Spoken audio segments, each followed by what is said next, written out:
Yo, what's going on? We back. TDA Watch Party. Thank you for tuning in once again. Alabama versus Arkansas. Looking forward to this game. Thank y'all for tuning in. This is Touchdown Alabama. I'm John Ivory. Justice Smith, as always, scouting and recruiting analyst for Touchdown Alabama. Thank you guys so much for joining me today on our YouTube page. If you're not subscribed, hit that subscribe button. We are here each Saturday breaking down Alabama's game in real live time, reacting to every play as the Crimson Tide look to stay undefeated at home on senior day. Also pick up a win and lock up the SEC West with a huge victory over a tough Arkansas team. Yes, sir. And we got some chatters in here. We got War Agony in here. What's going on? Goodfellas in here. Coach Smoot, what's happening? Curtis Turman is in here. Stephen Smith, our own Stephen Smith, is in here with an update. Said we rolling. DJ Dale favored his left leg in pregame warmups and was helped to the locker room. So Tim Smith is starting. Big update early. Huge early update from Stephen Smith. It looks like Tim Smith is going to be starting. DJ Dale hurt his leg in pregame warmups. So looking forward to see how that goes. LW, what's going on? 6-0, what's going on? D Pickett is in here. Willie 351, what's going on? William Bryant, what's going on? Silas Grace is in here. Thank y'all for tuning in. The watch party is sponsored by Manscaped, which you can check the link in the description for 20% off and free shipping with the code TD Alabama. So check that link in the description. We'll be playing an ad for them later at halftime. Yeah, and there's a couple of other updates to pay attention to, specifically on the offensive line for the Crimson Tide. According to our own Stephen Smith, who is actually inside the stadium in the press box, along with our breaking news reporter Pat Dodd, as Alabama is set to kick off. On the offensive line, it looks as if Chris Owens will not start. It will be Darian Dalcourt at center, and Damian George will be at right tackle. I know a lot of Alabama fans, like you guys have said in the comments here, they have questioned Chris Owens specifically at that right tackle position, but Chris Owens will not play today as the Crimson Tide looks to pick up a win against the Arkansas Razorbacks. I don't know if he will play, but he would definitely not start, it looks like. Yeah, Steven just typed that in the chat. What Justin just said, Chris Owens not starting. So we got some change-ups going on, so we'll see what's going on here. I'm glad that Chris Owens isn't on that tackle position, right tackle, but let's see. We got the offense is on the field. Arkansas first and 10.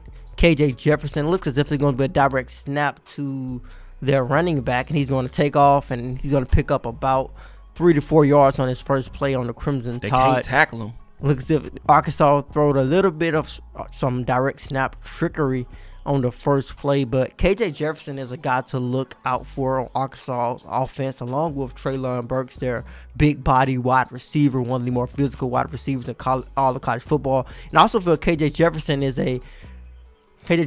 a physical quarterback, as Arkansas picks up the first down with a good run by Johnson, and Arkansas does have a really reliable running attack, and like I said, KJ Jefferson adds to that with that size and frame that he has. He slides, but I don't think he's a quarterback that's looking to slide. He's looking to pick up some extra yards with that size that he currently has, but Arkansas is picking up some yards early here. Second down. Yes, sir. They're moving the ball a little bit. I think Arkansas is going to play Bama really hard in this game, so yeah, a lot of people are Bama expecting they see Malachi Moore coming on a blitz. Will he get home? It was a big play. Fedarian Mathis blows up the play in the backfield for the Crimson Tide. Him along with another Crimson Tide player was also heavily involved. I think that was Tim Smith. No, it was just Fedarian Mathis. That was a big play by Fedarian Mathis, a guy who was quickly rising up a lot of draft boards. Going to be third down as he makes a tackle for loss. Going to be third, and I say about 7, third and long for Arkansas on their first drive, which is this is a big game for Alabama's team in general, but the defense as well. Will Anderson pumps up with a big tackle. I think it's really interesting that Alabama is using Will Anderson not only at the outside linebacker position, not only rushing him off the edge, but he's playing sort of like a defensive tackle at times. He's playing inside at times. He did not play inside there. He just basically destroyed the right tackle with a great rush move there. Yeah, he just found a dude who targeted him. I don't even know he was supposed to go over there. Yeah, Slade Bolden is returning punts today with JoJo Earl out for the rest of No, he's not out for the rest of the season. He's out for a couple of weeks. Rodell Williams, the Crimson Tide's backup running back, is out for the season. Yeah. Slade Bolden's on the call for the fair catch. Punt is going to be Please out do of them fair bounds. catches if you can't run, man. That's what happened to JoJo. Yeah, that is a good defensive stop for the Crimson Tide. This is Yeah. a good opportunity against a good Arkansas offense who has had a lot of success running the ball, of course, but they've also passed the ball pretty well. KJ Jefferson has close to 2,000 passing yards, 17 touchdowns, only 3 interceptions on the season. Yes, sir. I think this is gonna be an interesting game. Like I said, I don't know what's gonna happen in these games anymore, so I don't know what's gonna happen. I don't have any predictions, but I think it's gonna be close. I don't have a direct prediction. Though. What predictions do you all have? Yeah, be sure to drop your know. score prediction. I know Steven and Pat, all of our staff writers predict the game ahead of time. And Steven and Pat are predicting a bit of a close game. I think Steven has 38-17 and Pat has 30. I know Alabama's scoring 30-something and Arkansas is scoring 24. I got it around the same thing, but I feel it could be a bit of a wider gap. I'm thinking 42-24 possibly, and I think a score like that will be a dominant win for the Crimson Tide, but I feel it could be a lot closer than that. Yeah. It could be a score like that, 42-24, something like that, or it could be close. I don't know. We don't know. This year built different, so I don't know. Yeah. It's hard to tell. Like I said, a lot of times on the watch parties in the past, I feel the Alabama's offense is really productive. Outside of the LSU game, they have been averaging around 40 points, so it's hard to find a team who can stop Alabama on the offensive side of the football, especially if Alabama can get in sync on the offensive line. They are trying a new look today, which means it could be more in sync on the offensive line and could lead to a more productive offense overall. Yeah, and the defense has been stepping up these past couple games. So hopefully offense and defense is on point. We'll see. I know that Arkansas is supposed to have a defense. Yeah, Arkansas has a solid defense, one of the better defenses in the SEC. It will be a huge test for them going up against Alabama's offense, but also be another big test for Alabama's offense because they are going to dial up the pressure. If I'm a defense coordinator, we've seen Bryce Young and Alabama's offense struggle in pressure situations. So I am dialing up all type of blitzes, doing different schemes, have been practicing different stunts all week long, preparing for this game. I'm pretty sure the Razorbacks have done that. They're going to rush 3 on this first play. B. Robinson was out for the season. Yeah, it was a typo. It was like a typo because Robinson going to take he's right there. First play of the game for the Crimson Tide, 3 to 4 yards. I think they even referred to it that it was a mishap. Yeah, that was a typo. They said Robinson was out for the year. Yeah, it's Rodell Williams who's expected to be out for the season. Alabama showing some tempo. Quick pass. Throw to Slade Bolden in the slot. Continuing to be a reliable source for the Crimson Tide, despite the criticism. Much criticism is thrown Slade Bolden's way. Solid, man. But I think he has been solid the last couple of games. He has been really reliable, really consistent. I think a lot of people are just disappointed that he doesn't jump out on film with blazing speed. Bryce Young drops back. It's going to hit. James Williams going to drop the ball, which is the biggest, which is a negative in Jameson Williams' game at the moment. I think that is going to be the thing that NFL scouts. And when you look at the NFL draft and in the future, when you analyze Jameson Williams, I think he drops passes. He's not a consistent pass catcher. Wide open. That's one of the biggest flaws of his game right now. Man, it was wide open. 2nd and 10 for the Crimson Tide. Bryce Young drops back. Brian Robinson picks up a good block. Those are the John Mechie. Oh, yeah, no. Yo, Mechie has been clutch. Has Mechie dropped a pass since in the last couple of weeks? I don't think he has. He has caught everything thrown his way. Everything that is targeted Mechie has been caught. Mechie has been really reliable these last couple of weeks. Yeah. Consistent pass catcher as well.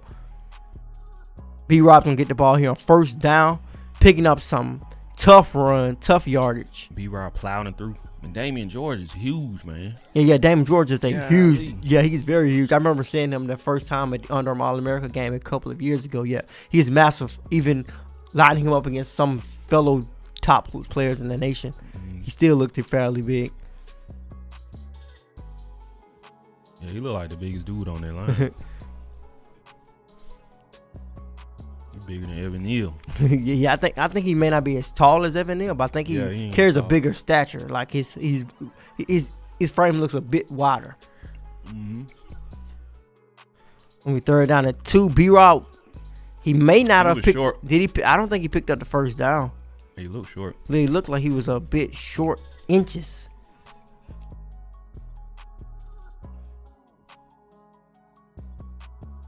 Yeah, we may be a play behind you guys, so we may always be a play behind you guys with us screaming the game.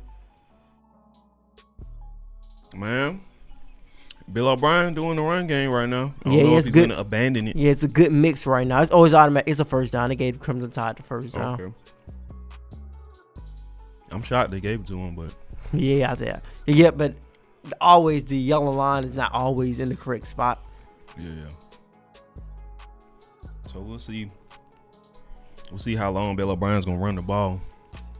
Yeah, we've seen in the past, balance. Alabama basically looked as if they have just abandoned the run game, but it's gonna be a delay of game early.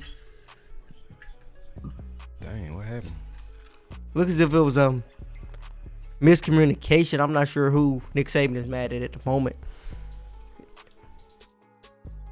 Yes, he's mad at that. I'm pretty sure he's mad at the offense. It looks like he's gonna take it back. It's gonna be a 1st and 10.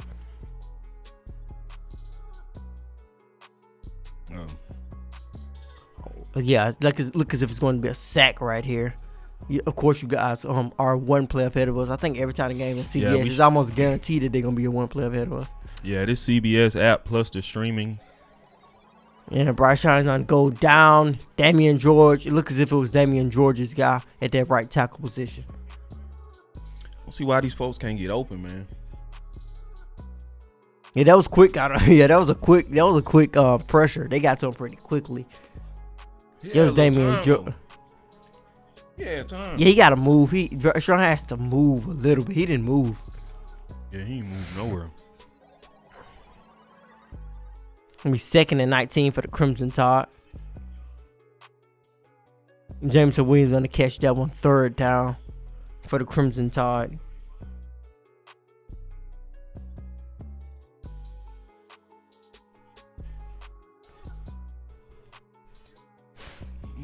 Arkansas continues to drop 8 here. Got 3rd and 6. Make sure you're gonna try to come in, pull in a pass there. 4th and 1. You guys said it was a turnover on downs for the Crimson Tide because if Alabama did not pick up this 4th down.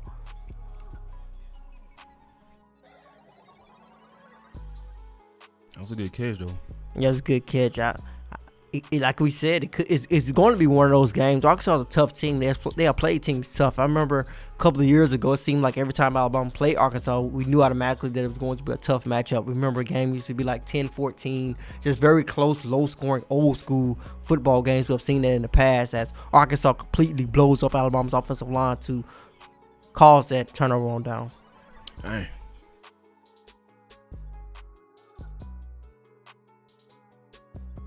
I know last year they whooped them. Yeah, they destroyed Arkansas last year. Mac Jones. Yeah.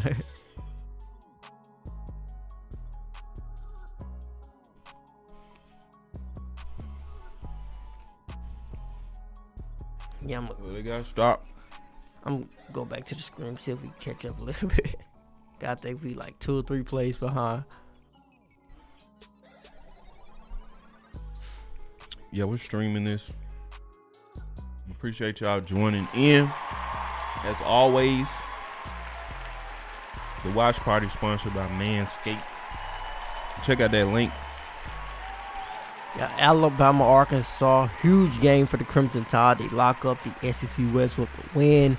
Turnover on downs for the Crimson Tide's first drive of the game. It looked as if they were gaining some momentum early in that drive. They were picking up. I think they picked up a couple of first downs, a couple of drop passes. Crimson Tide offensive line made basically a mishap. Damian George, the sophomore offensive lineman out of North Shore High School in Houston, Texas, giving up a sack on Bryce Young. And also they did not create a hold on that 4th and 1. Basically got blowed up there with Arkansas's penetration. So Alabama's offensive line, which is something Steven pointed out, the offensive line will play a huge role in this game. They will basically determine it in a lot of ways, especially Alabama's offensive line in the trenches. Most games are won in the trenches, and I think this is going to be one of those tough physical matchups. Yeah, that's why Steven had a whole topic dedicated on the last show to this O-line, because it's key. He said it was key for this team in this game and also win a national championship. That's the position they needs to step up and make sure they on point. Yeah. This is definitely a critical matchup for the Crimson Tide, trying to keep all of their hopes alive on the season. Tough November matchup, and it's football. I think even though a lot of Alabama fans, you guys want to see the Crimson Tide dominate today, of course, but this is why, if you are a typical college football fan, you love late November games, tough matchup games. I think this could be one of those. As Arkansas is going to take the ball over, you definitely don't want to give Arkansas's physical offense any momentum, because they have physical runners. I feel that quarterback is physical. They have a physical wide receiver in Treylon Burks. I think he's the most physical wide receiver in college football with that size. He doesn't even look like a wide receiver. He looks more like a tight end. If KJ Jefferson fumbled the football, fumbled the snap, did Alabama get it? Looks as if Alabama's calling that they got a bad snap by KJ Jefferson. Alabama has the football. Looks like it. Alabama's going to get the ball. Dallas Turner, the freshman out of St. Thomas Aquinas High School in Fort Lauderdale, Florida, continues to look very impressive. Gets the turnover goal. He got the belt. That was quick. Yeah, they messed that up. Yeah, that was a bad snap.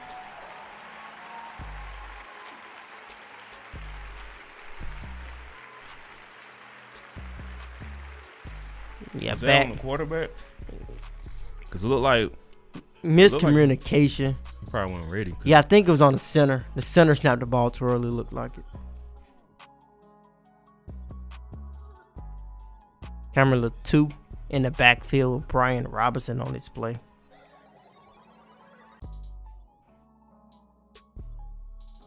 B-Rob getting the football. He's going to get stopped up in the backfield. B-Rob was still running the ball. Good sign. Yeah, Alabama continue to try to show some balance here early. When have they usually stopped running? I'm not 100% sure. It's not early. It's not early in the game. It's at weird times. It's just when you wouldn't even expect it. That's why it's been kind of a question mark of Bill O'Brien's play calling. But Bryce Young gonna drop back. James Williams gonna drop the football again. Dang, not the best pass by Bryce Young, but and Jameson Williams continues to show that flow in his game. Like I said, if you are an NFL evaluator, you have to evaluate that about Jameson. Inconsistent when it comes to catching the football at times. But he'll catch them 80-yard touchdown passes. It's going to be third down for the Crimson Tide. I expect Arkansas to dial up the pressure. If I was Arkansas, I wouldn't rush 3. I would try to rush 4. I know they're off their defense. They are going to rush 3. But if I was their defensive coordinator, I'd try to create as many blitz packages as possible. So Arkansas sends a lot of guys perfectly picked up by Alabama's offensive line and their running backs. Good protection. Wasn't the worst protection with them rushing basically the house on that play. Yeah, he threw that too high. Who was that for, J-Mo? Yeah, it wasn't a good great pass. It was really high. Yeah, it was catchable though. It was catchable. It was gonna be a tough catch, but it was definitely catchable. It's targeted Jameson Williams a lot today. I said O'Brien is trash. Will Wright's gonna kick the field goal. Alabama Bryce threw the pass, and Jameson Williams didn't catch it. Is that on O'Brien? I don't know if that drive is on Bill O'Brien. I'm not 100% sure. I wouldn't say that. I don't think the play calling was bad. I don't think the play calling was bad. Y'all dropped passes. Arkansas got penetration on that first down run with Brian Robinson carrying the football. I couldn't blame the play calling unless I was in the huddle on that particular drive. But what's going on with High Power TV? Giant Sports is in here. Gelato's up in here. Johnson Jefferson is in here. Mitch is in here. James Knox, what's going on? Welcome to the watch party. Thank y'all for tuning in. Chauncey Moore is in here as well. Mardavius Thomas is in here. Jerry Bowden, what's going on? Thank y'all for tuning in. Yeah, most definitely thank everybody for tuning in to TBA Watch Party. Alabama hit the field goal. Will Riker nailed the field goal to put the Crimson Tide up 3-0 over Arkansas early in the game here. It'll be interesting to see how Alabama's offense continues to try to get better because they have not had much success early in this matchup. They had great field position with that last play, and they didn't do anything with their great field position. They basically stayed in the same position where they got the fumble, and they were able to get a kick by Will Riker because of the great field position. So Alabama's offense not clicking like we've seen in the past early. We'll definitely watch that with this Arkansas defense, possibly gaining some confidence against the Crimson Tide. We'll also see if Arkansas offense can get it together and pose a threat with that dual threat quarterback they have in KJ Jefferson. And we need it. Got to catch some passes, man. Yeah, definitely got to. Yeah, you definitely have to catch. They probably got to throw to Mechie more, because I would have gave up on James Williams after those. Yeah, that'd be something to watch. See if Bryce Young continues to have confidence in Jamison. They seem to have a great connection.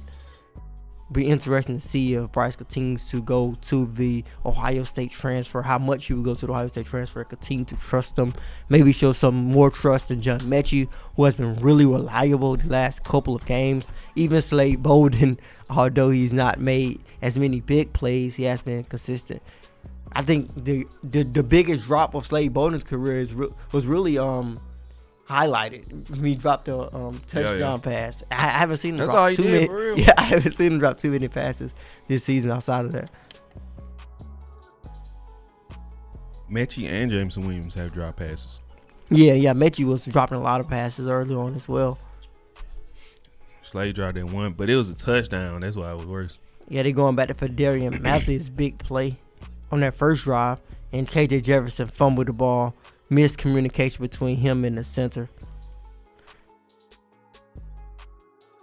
First and 10 is looking good for Arkansas.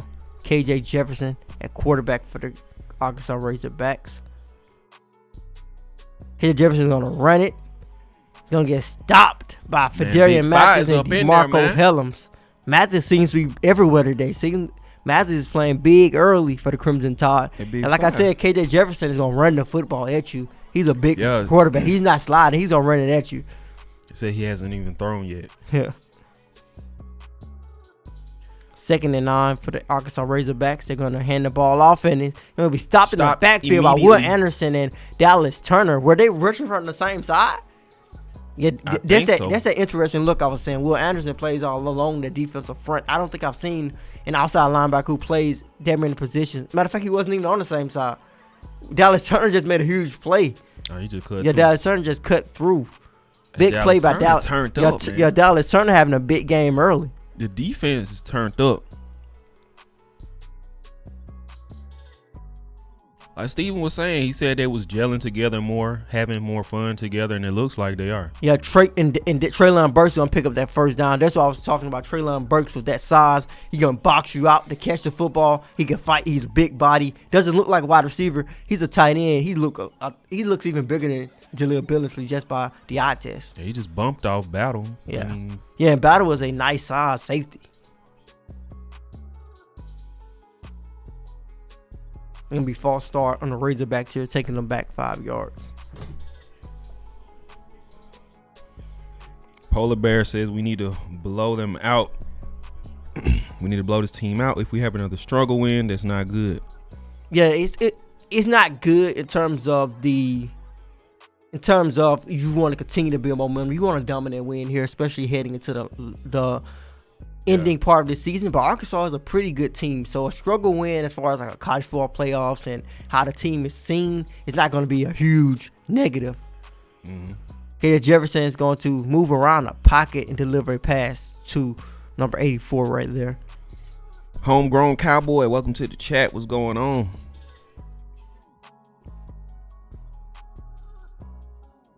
I thought we had somebody else in here. Homegrown Cowboy says, whenever there's a blitz coming, there's a thing called throwing to a tight end. I really dislike Bill O'Brien's play calling. Gonna be 2nd and 4. KJ Jefferson on a lob pass to Treylon Burks. Hey, they're moving this ball down the field. It's 1st and 10. Yeah, that is the connection I felt was going to give Alabama trouble this game. Treylon Burks, KJ Jefferson, Treylon Burks having some success on his drive. Definitely something to watch out for. Both big and physical guys. Now Arkansas is starting to run the ball, showing that physicality on the run game as well. I think they are the most physical offense in the SEC for sure. They're a tough and gritty team.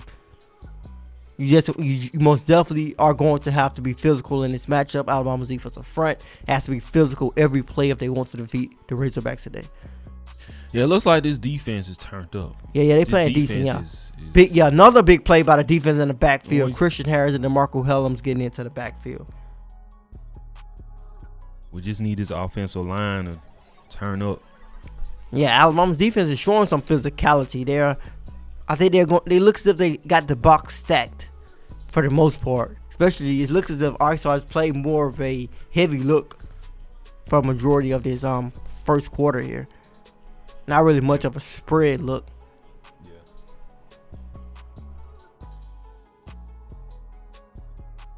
Third and 9. Alabama dialing up the blitz again. Nice tackle by Henry To'o. Man, Battle can't tackle nobody today.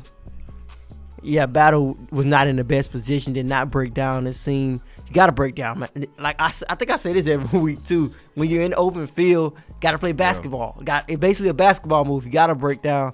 He attempted to break down, but it looks as if he did it too late. He couldn't stop. Yeah. And get some new cleats. Yeah, it's like playing basketball when you break it down. You get in basically a basketball stance. See, I don't know Justin. He was a D1 athlete. Well, not D1. He played football, man. Arkansas punter. What a nice punt. What a punt. That's one of them J.K. Scotts. Whoa. Did it? That's a great punt. That's textbook. It hit on the one and spent out.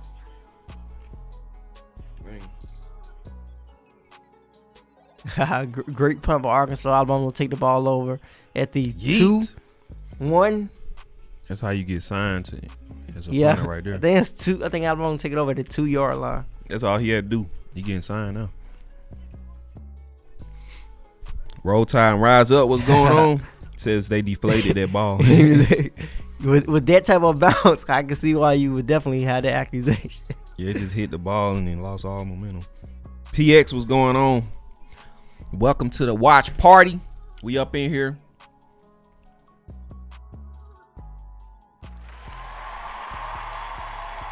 Yeah, thank you guys for joining us. TDA's watch party. If you're not subscribed, be sure to hit that subscribe button below.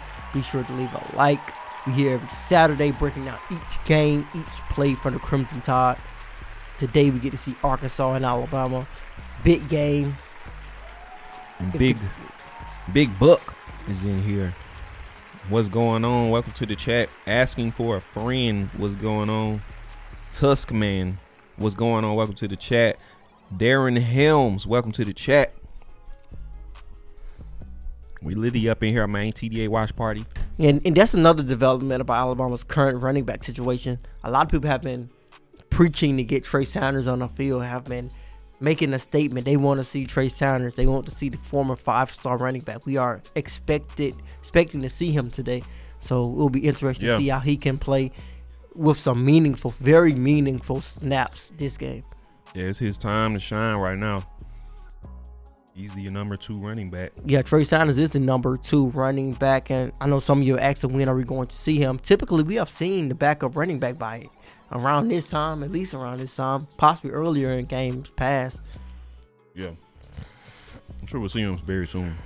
Yeah, I think this series definitely is going to be it. It should be it. I think Alabama's running backs usually I think they usually get in. They would have usually been in already, but this series we should see Trey Sanders, especially with Alabama being on the 2 to 3 yard line. If they want to continue to push up this field, they may need to sub out B-Rob at some point.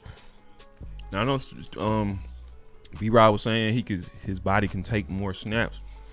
And B-Rob's on running the football on the first play. He's gonna get a tough 5 to 6 yards. Since they have this running back situation going on, you think they'll use B-Rob more before they put in Trey Sanders? Yeah. I think they will. To make sure. Yeah, I think they will use B-Rob a little bit more. Because he's a bigger body running back, and I think this game fits B-Rob's style. He wants to be that physical running back. That is what we thought he was before he got the start. We all thought he was just a physical running back who can fight to get those extra yards. That was his identity before he got the start. John Mechie with another catch. Yeah, we have to look at that stat on Pro Football Focus. Just look at John Mechie's last couple of targets. I don't think he has dropped many. Yeah, I don't think he dropped any past 2 games, right?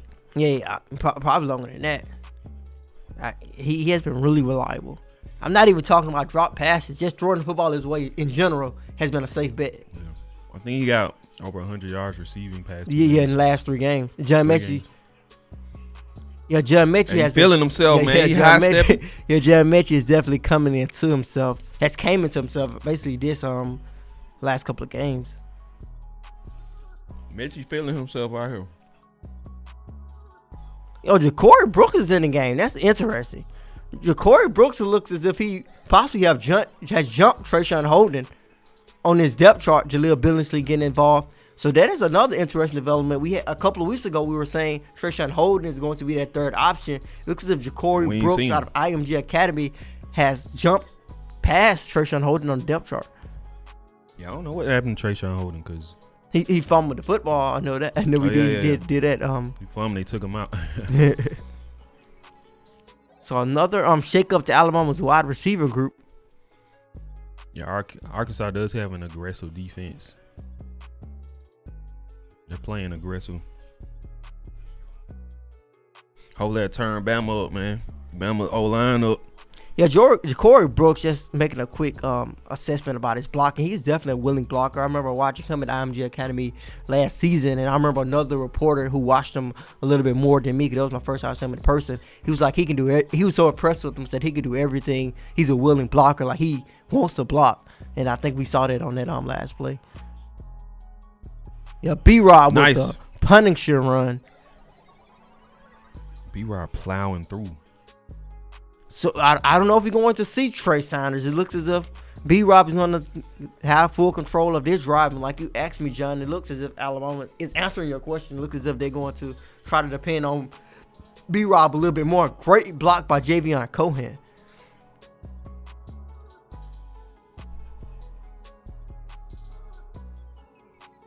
Yeah, I was thinking they're going to just keep playing B-Rob. Yeah, 3rd and 2 for the Crimson Tide. B-Rob's going to pick up the first down.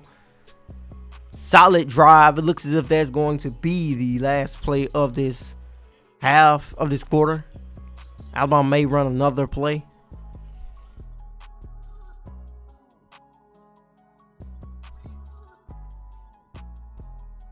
Yeah, nice run by B-Rob. Nice cut. Beautiful cut. This is going to be the last play of the first quarter.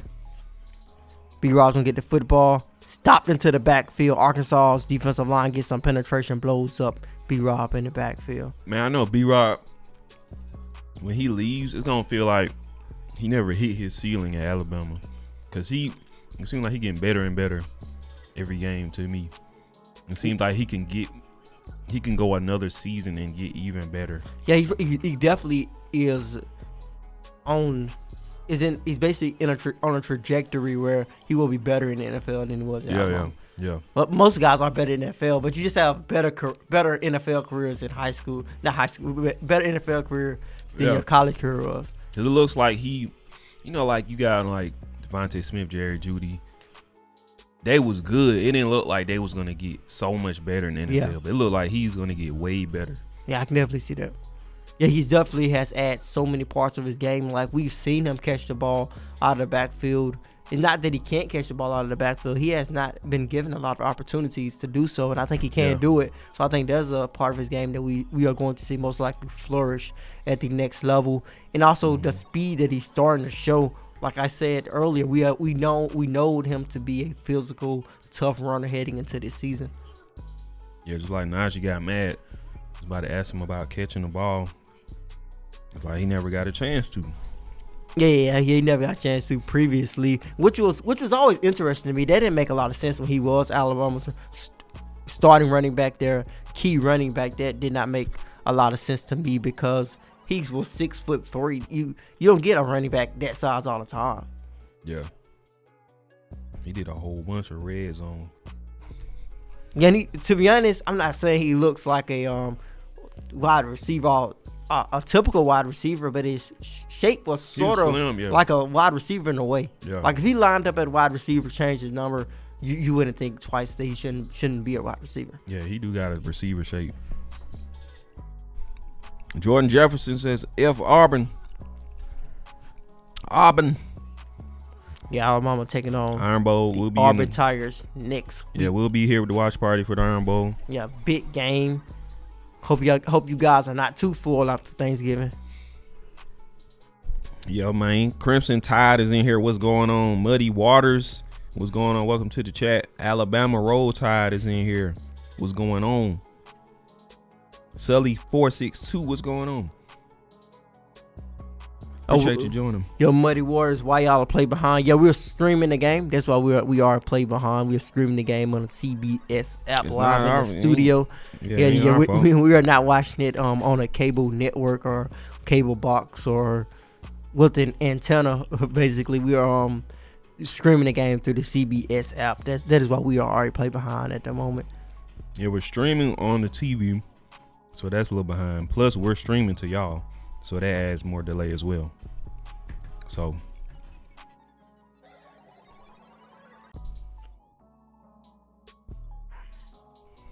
I say touchdown, Mechie. Yeah, Mechie with another big play for the Crimson Tide. Like you said, really becoming consistent. I felt this was a year for him if he was going to move on to the NFL draft. He needed to have a big year for Alabama on the offensive side of football at the wide receiver position. And he has had some magnificent performances the last couple of weeks. Really reliable. Doing a little bit of everything. Yes, sir. Catching everything that goes in his direction. I think he's catching everything that's catchable. Matter of fact, just throw it to Mechie and watch what happens. If it looks as if Bryce Young can do at this moment. That's what I'm saying. I would just keep throwing to Mechie, man, and Bolden, man, because Mechie is solid right now. B-Rock got it. See, in halftime, we're going to try to see what we can do to catch up. But this CBS app is really behind right now. Yeah, we talked a little bit about John Mechie's route running a bit, saying he wasn't the best route runner. That wasn't the cleanest route, but his release was amazing. That release was outstanding. A release, basically, what he did to come off the line. He did a specific type of release. I did go back to see the play, but that release off the line of scrimmage was amazing. Yeah. That basically set up the route. The route wasn't crisp. It wasn't the crispest route. It wasn't the best route. But that release was amazing. Yeah, man, just hit Mechie up, man. Keep hitting Mechie up. That's what I say. Yeah, that release was. I need to go back and see that release. That's a release that if you're a high school wide receiver, you need to go back and get that one, put that in your repertoire. Nice release, set up the entire route, made the entire play possible. Yeah, I think Mechie is someone that is getting better and better each game as well. I don't know if he's getting better or he's just feeling more confident. The ball coming to him. The ball comes to him, he's been doing his job, and I think it doesn't come to him as much. So if he does mess up, it looks like he ain't doing nothing. If they stop throwing to him. Yeah, and when you're a wide receiver and catching the football, it's all about confidence and focus as well. Have to focus on catching the football. Be confident. Sometimes it is a mind thing. It is a mind thing when you're catching the football. It's not as easy as it looks. And shout out to LW for the $1.99. Appreciate that. It says Roll Tide. I like our energy today. Appreciate the support. Has Jameson Williams got many targets since the drops? No, not since that last one. It looks as if they targeted John Metchie. They did exactly what we said coming to the next drive. Like, are they going to continue to? Is Bryce Young is going to continue to show confidence in Jameson Williams because of the connection and the success that they have had in the past, or is he going to try to give it to the guy who has been reliable, the guy who has 3 back-to-back 100-yard receiving performances and is close to another one, a fourth one with 85 yards at the moment? He went to John Metchie a lot that drive. Yeah, and I think that's been a problem. They've been abandoning the run game that's been reliable, and I hope they don't abandon this. Metchie looks like he on fire right now. Yeah, Alabama's defense playing really good at the moment. Sideline to sideline, playing very physical. I think this is really good for the Crimson Tide because they are playing against a team who's really reliable on the ground, a very physical rushing attack. And I don't want to just foreshadow that Alabama's going to the SEC championship game and possibly face Georgia, but that is who is representing the SEC East. They are a physical run team as well. You're going to have some physicality in that matchup. This is a great test for Alabama to get a win, lock up the SEC West, which is most important. Yeah. But just looking towards the future, if they want to beat Georgia, they have to be physical with the stable of running backs that Georgia has with a great offensive line as well. And shout out to Homegrown Cowboy for the $10. Appreciate it. It's second time here. What are both of your names? My name is John Ivory. I'm the producer of the show. All the video content, the music on the channel, I produce. And I'm Justin Smith, scouting and recruiting analyst for Touchdown Alabama. All of the recruiting information on the site, everything that is written, everything that's videoed, everything that's on the YouTube channel, the process every Tuesday and Thursday, breaking down the latest Alabama recruiting news. Of course, John Ivory, he produces the show, but yeah, that is what I do. Everything Alabama recruiting. I'm Justin Smith again. And thank you for tuning in. Shout out to High Power TV for the $2. Y'all be sure to thumbs up the live stream. Yeah, make sure y'all give that thumbs up. Appreciate y'all for tuning in. The show. Another big stop by Alabama's defense. Crimson Tide's defense is making a statement here, and this could be a statement win for the Crimson Tide. Could be a statement performance by Alabama's defense, which has been criticized a lot during this season. A lot of the attention has sort of went to Bill O'Brien in the last couple of weeks, so Pete Golden has been able to breathe a little bit easier because Bill O'Brien has taken people been some chilling pressure on Pete off him. I don't know if y'all know this, but y'all probably know yourselves, but y'all been chilling on Pete Golden for a minute. It's been about Bill O'Brien. Yeah, y'all been chilling. Complaining. Yeah, y'all been chilling, but it hasn't totally gone away. It hasn't totally gone away. It's definitely some Twitter names. It's definitely a couple of Twitter names that are firing Pete Golden. Even if he does from here to the end, win the whole championship and defense plays perfect, I still think they're not gonna let up off Pete Golden. They still want him gone. So I don't know. Sam Pittman was upset with the call recently. Looks like it. Get your in there. I like Arkansas's energy, man. Yeah, maybe we will see Trey Sanders here. I think that is one of the things we're looking for here. When will Trey Sanders get some spins here in this matchup? Yeah, Trey Sanders has a really big fan base. Yeah, a lot of people. It feels like they have been waiting so long to see him spin. Yeah. To no fault of his own because of the injuries that he has faced. Yeah, people been waiting on him since that, and he's right there. You can play him, so they're like, put Trey in, man. What you doing? Yeah, but like you said, I think they want to at least want to try it out. B-Rob said, I can take more carries. So I guess they want to say, let's see if you can do it in a very physical matchup. Shoot, B-Rob might play all game, man. You never know.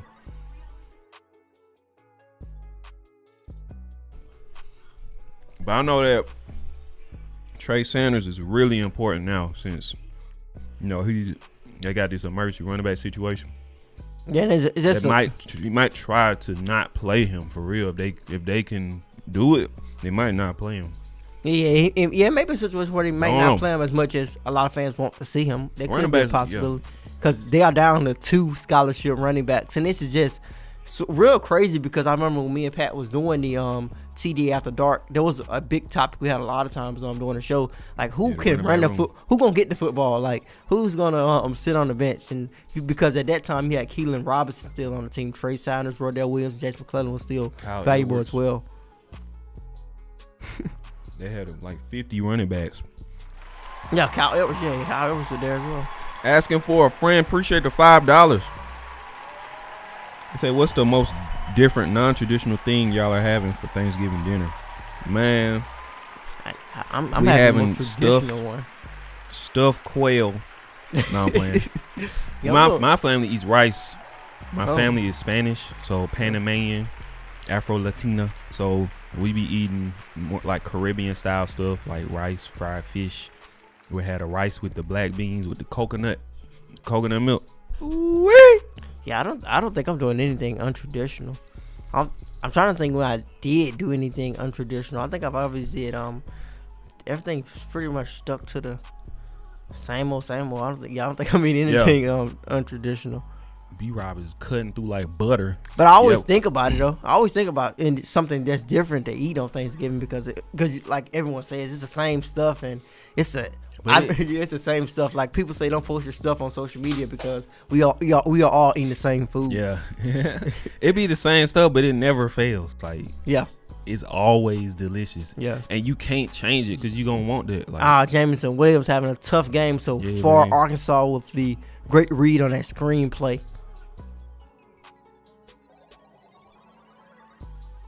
Look, so John Mechie's going to make another big play here. Mechie going off. The Canada native. They gave him a touchdown. The Canadian is going off today. Mechie is going in. Let's say our stream is behind a little bit. It looks like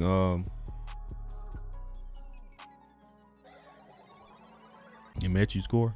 No, he didn't score. He just come with a big play. Another great release. And another setup. Big play after the catch. Yo, look at that release. He just sped past. If you guys probably have already paid attention to the highlight already, but his release is amazing. Like, watch what he does to set up the route. Look at great release. Different type of releases. Yeah. He in his bag today. John Mechie is definitely in his bag with the releases today. Yeah, he got the footwork. I'll be forgetting how fast he is too. It would have been a costly play by. Mechie's fast, man.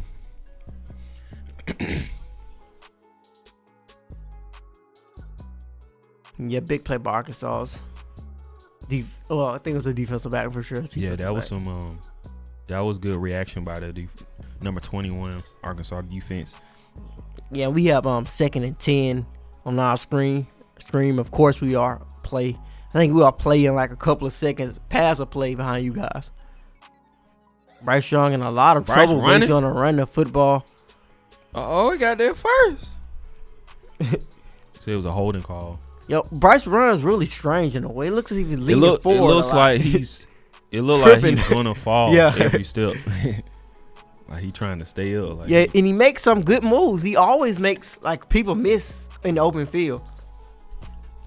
Yeah, he got footwork. Like he can move. Why didn't he make a second guy miss? Like he make guys miss. It's like a drunken master technique. You know how they do a drunken master with karate, so you can't predict their next move. That look like he be doing that sometimes. Yeah, Bryce can move, man. He be spinning around the pocket. I don't know if he ever played basketball. Yeah, he played basketball. Yeah, okay. There's a lot of it. He got big basketball background. Grew up a basketball player before he showed a lot of interest in football. Well, that makes sense. That Trey Sanders out. Trey Sanders out wide now, at the top of the screen. Somebody missed a wide open pass. Right, Sean's gonna step up in the pocket. See, man, hey, I don't throw the James. Yeah, I'm not. I think that's the pass. I'm not sure what that. Was that catchable? I think that was on Bryce. Yeah, was that catchable? I don't think that pass was catchable. That was probably on Bryce. But still, it's just not working. Yeah. Bryce Young missed him. We threw it too short, didn't it? Like hit the ground in front of his feet to the left. Yeah. I don't know what it was. It like it blended in. Hit the ground all of a sudden. Yeah, Trey Sanders is in the game on his 3rd and 20, but it looks as if it's going to be a turnover, a punting situation for the Crimson Tide. Unless they're going to try to kick the 52-yarder. Will can hit that.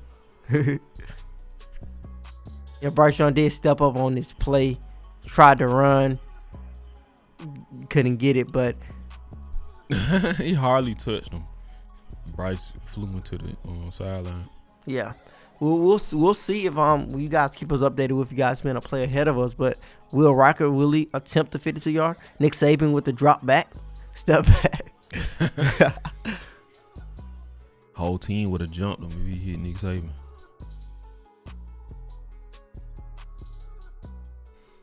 Don't hit Nick now. I saw who was that? I saw a name I was looking for. Can't find it. Plow Jogger, what's going on?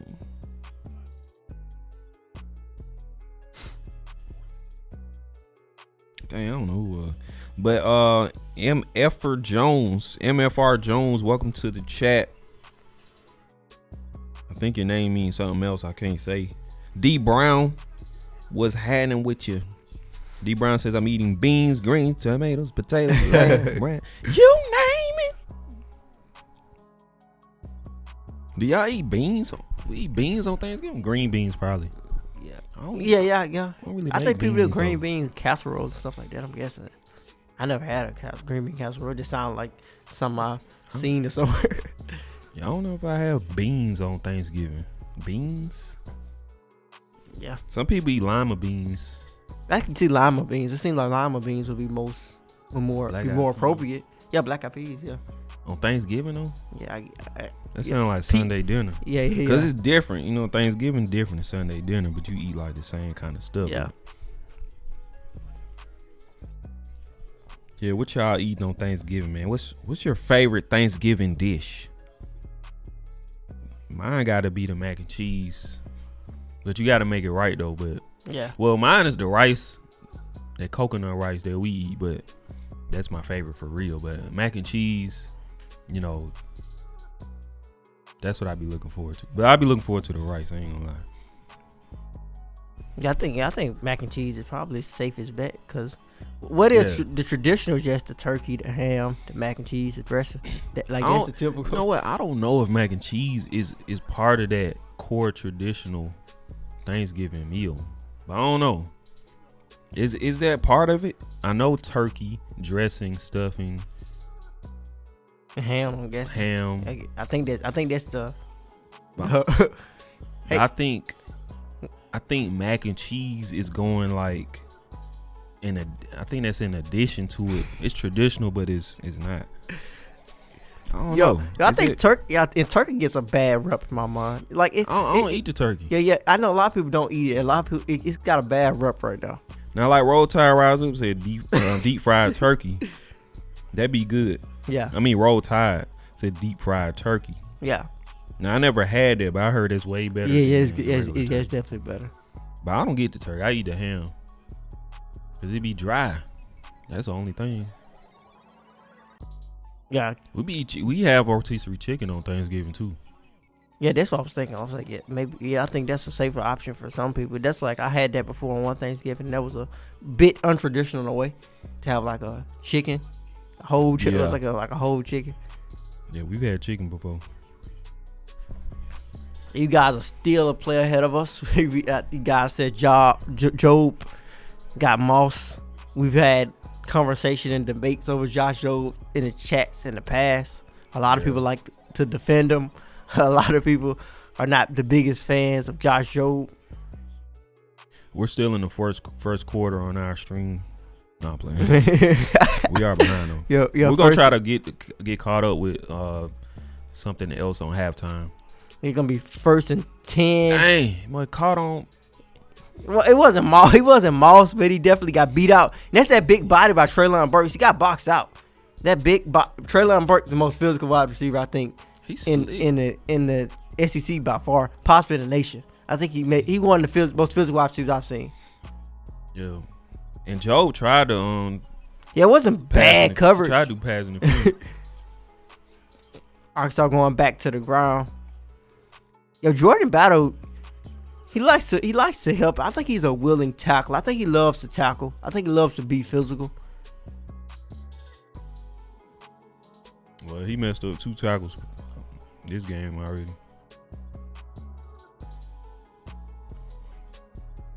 They got a fumble.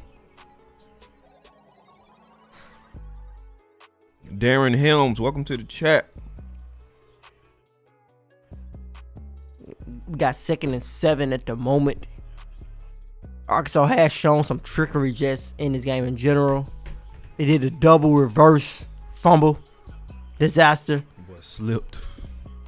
You hate to see that if you're the offensive coordinator because you know the coach probably wasn't a big fan of the trick play anyway. Because something goes wrong, it goes really wrong on a trick play. What's that, second fumble? Yeah, that's a second unforced fumble, which is huge. Yeah. They fumbled the ball themselves. But they only got one turnover from the fumbles so far. Alabama rushing 3 on this 3rd and 16. I don't want them. KJ Jefferson on the takeoff running. He's not going to pick up first. I think he'll get. Oh, did he? Dang, I thought he was going to get. Brian Branch with a big hit on KJ Jefferson. Who missed that other tackle, though? Yeah, but like I said, KJ Jefferson is not going out of bounds. You're going to have to hit him like that. And he's bigger than all. He looks a lot bigger than a lot of the guys he's going up against today. A today. little bigger than Helms. They gave him the first down.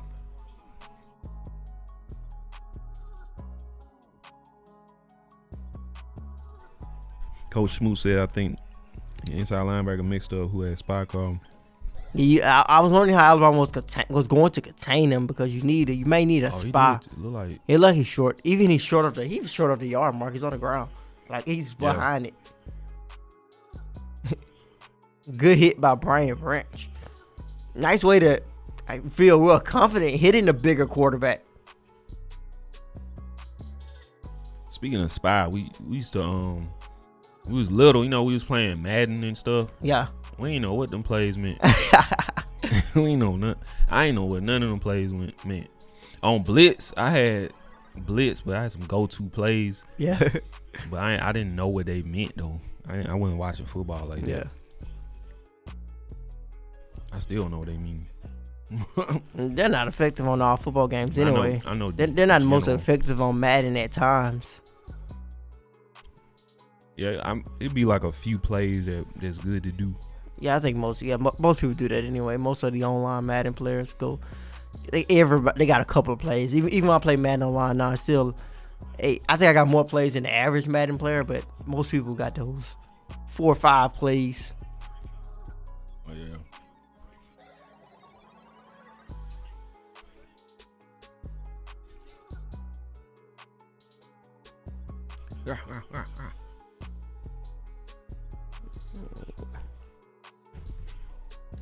Ernesto Uribe. I don't know if I said that right. Yeah, it looked as if he was short all the way on that one. Says Josh Jobe needs to be benched for Kool-Aid. Yeah, I think it was good coverage by Josh Jobe, but he definitely got boxed out by the bigger wide receiver. But for real though, has Kool-Aid produced? Yeah, Kool-Aid.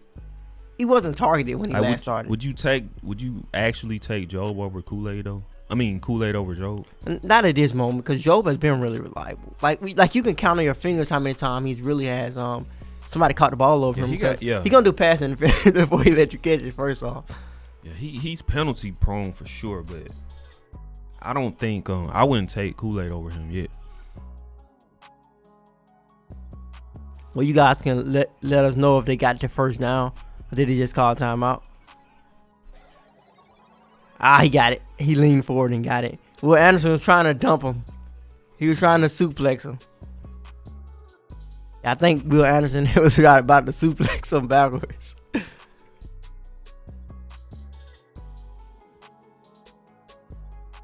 You look at KJ Jefferson push forward. Man, he was about to get bounced. 1st and 10 for Arkansas. KJ Jefferson gonna take off again. There ain't no sliding. It ain't no sliding with Jefferson. He's a 200-pound quarterback. And gets up like it's nothing. He's coming to fight for every extra yard. Tough quarterback for a tough offense. Physical offense. He turned into a running back real quick. And they're running back again. Johnson with a tough run. Alabama has to be physical. You have to man up. You got to be a man in this matchup. This is SEC football right here at its finest with how physical Arkansas's offense is.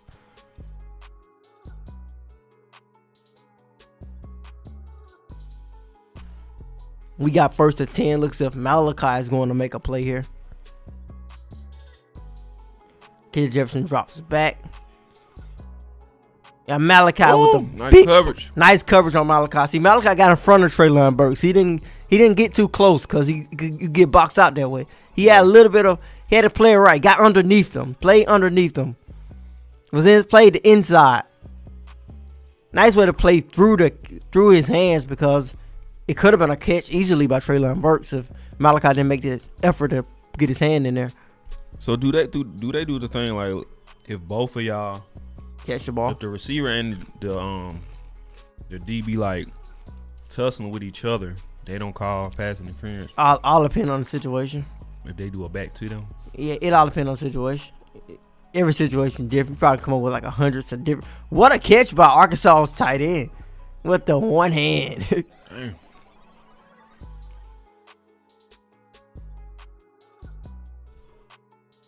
Crimson Wave, welcome to the chat. Yeah, we got to refresh our CBS live stream. Most likely we probably will try to refresh it at halftime. We'll try to refresh it after this drive again. Definitely want to be as close as possible. Yeah, like Willie 351. Like I said earlier, yeah, Treylon Burks does not look like a wide receiver. I've seen him play a couple of times this season. He looks way bigger than Jaleel Billingsley. Easy, Nick Saban had him up. Yeah, I think we actually may be closer to 2 plays behind right now. Yeah, we're pretty behind.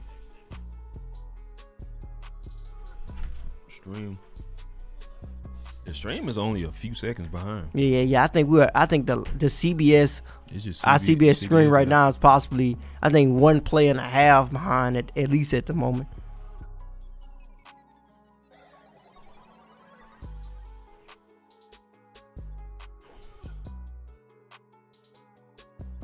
We're just finishing up the play where Arkansas picks up a couple of yards and 3rd down.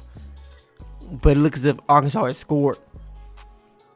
Arkansas looks as if they are about to get on the board. I expected Arkansas to have some success. I think a lot of people expect them to have some success. Treylon Burks, big body. You not arm tackling nobody his size. Malachi tried to make the diving arm tackle. Not going to work. Impossible. Yeah, we are going to try to refresh our screen here, but on that last play, we saw Treylon Burks picks up the touchdown for the Razorbacks, and you see Malachi Moore was a second late to react. Man, look like a rag doll.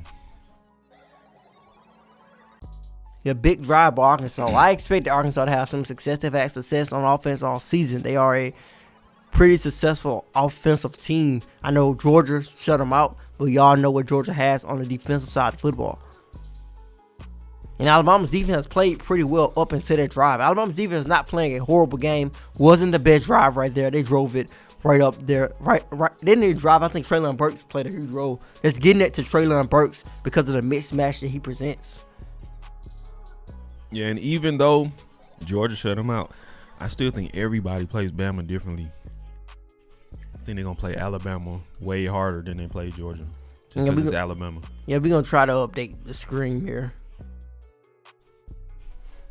But the Crimson Tide down and up at the moment by 3 points, 10-7. 10-7. Game is close right now. Appreciate y'all joining in. the watch party. Make sure y'all check out the Touchdown Alabama app, TDA app. Get all of your Alabama football news, information, breaking news notifications straight to your phone.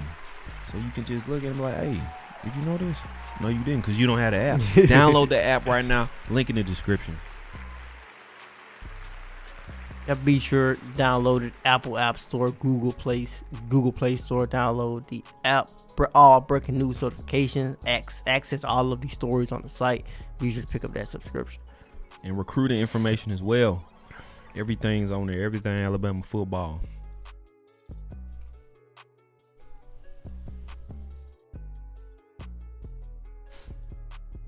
Yeah, we're officially refreshing our stream. Hopefully, we can be caught up a little bit closer to you guys. See if we can get a little bit closer to the action. I don't expect us to be really close because on CBS the stream is always a couple of minutes or so behind easily. Treylon Burks looks to be shaken up right now.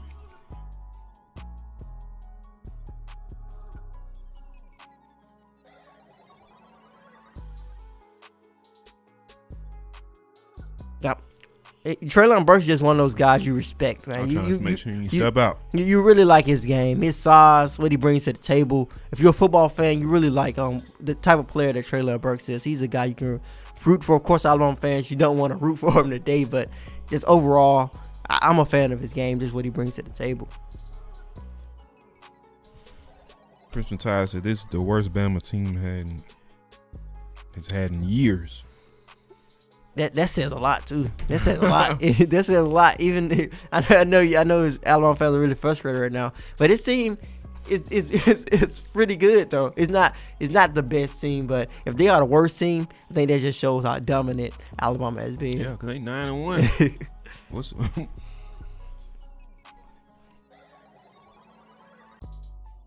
Coach Smoot gonna get on y'all with he said y'all fair weather fans. Yeah, we're still a play behind. We refresh it, but we're still pretty much a play behind. You guys ran that play right there. Touchdown. Bryce Young holding the ball on his. He's gonna take a sack right here. But it looks like Jameson Williams gonna come back with the touchdown. Jameson Williams. Yeah, he's a big play type of receiver. Though it looks, he's just a big play guy. That's what I'm saying. Maybe that's the identity of this wide receiver group. Yeah, Damian George gives up another sack. That's what I'm saying. He can catch like them Hail Marys, but he can't catch no regular pass. Yeah, it looks as if John Mechie is the dink and dunk wide receiver, but Jameson Williams is your big play guy. What a pass by Bryce Young. Yeah, that was a good pass. Perfect pass. Perfect ball placement by Bryce Young. Jameson Williams is a deep ball threat. Get behind the defensive backs. But Alabama fans, I'm sure you guys have watched Alabama all year long. We watched them all year long. Isn't that the same play that he always scores on? Yeah, I think so. Where he's in the slot and he runs the seam route. He runs it every game. Right. Yeah, he runs it every game. He runs it every game. Yeah. The same route. The seam route. Running right up the seam. He runs it every game. That boy fast, man. You got to be fast to run that. Polar Bear says this team is average at best. Y'all do not like when this team messes up, man. Yeah, but Alabama up 17-7. Big play by Jameson Williams, but I think that's the same play. They're probably their go-to play. Probably the play, run the play. Shout out to LW. It's his product placement. Yeah, perfect product placement. Shout out to the UA coaches. Oh yeah, shout out to LW for that $199. Appreciate it.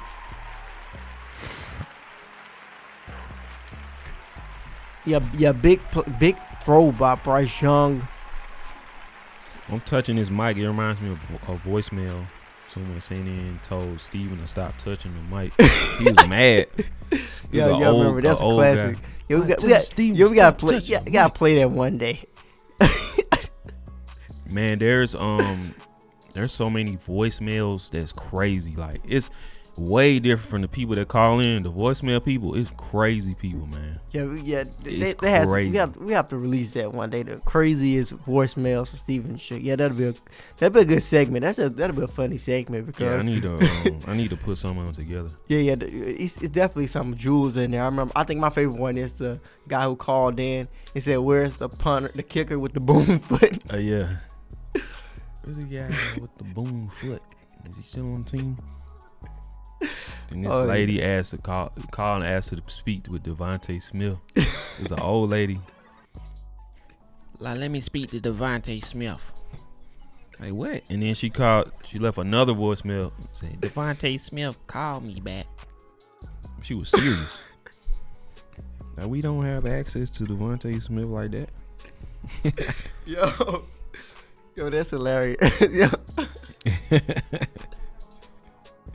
Jackie Sexton, welcome to the chat. Whoa. It's another one I gotta let you hear. I can't even say on air what he said. Oh man, we gotta let you guys hear that one time. But we see Cincinnati trying to come up with a big win.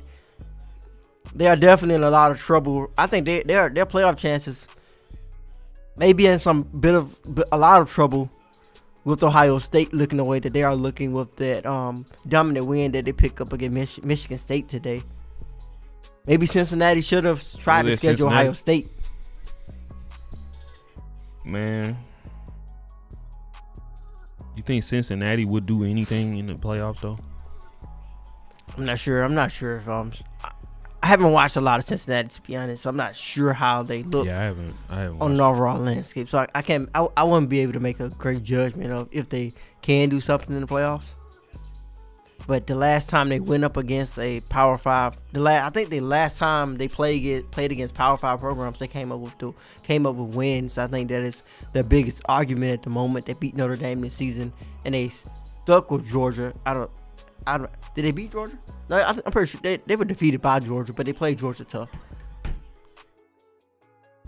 Yeah, I don't know, man. That's why some of these teams they be going undefeated, but they don't get in the playoffs. Because I mean, if you get to the playoffs and you like Southwestern State, you undefeated. You try to play Georgia or something, like you just gonna get whooped. Yeah, big run. Could have been a big run by Arkansas. Toll saved a big run. Looked as if it was going to. Could have been, I say, at least 5 more yards. If Jordan Battle missed the tackle, could have been a touchdown. But who is number 22? He's just getting the ball.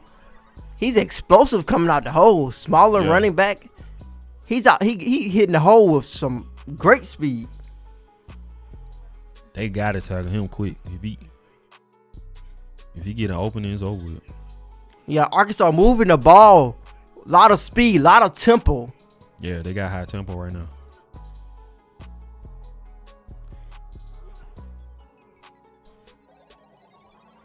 I like KJ Jefferson as well. I think Arkansas is a team you can get behind. They gritty. They don't have the most athletic, explosive athletes, but they physical and they gonna fight. Gritty team all around.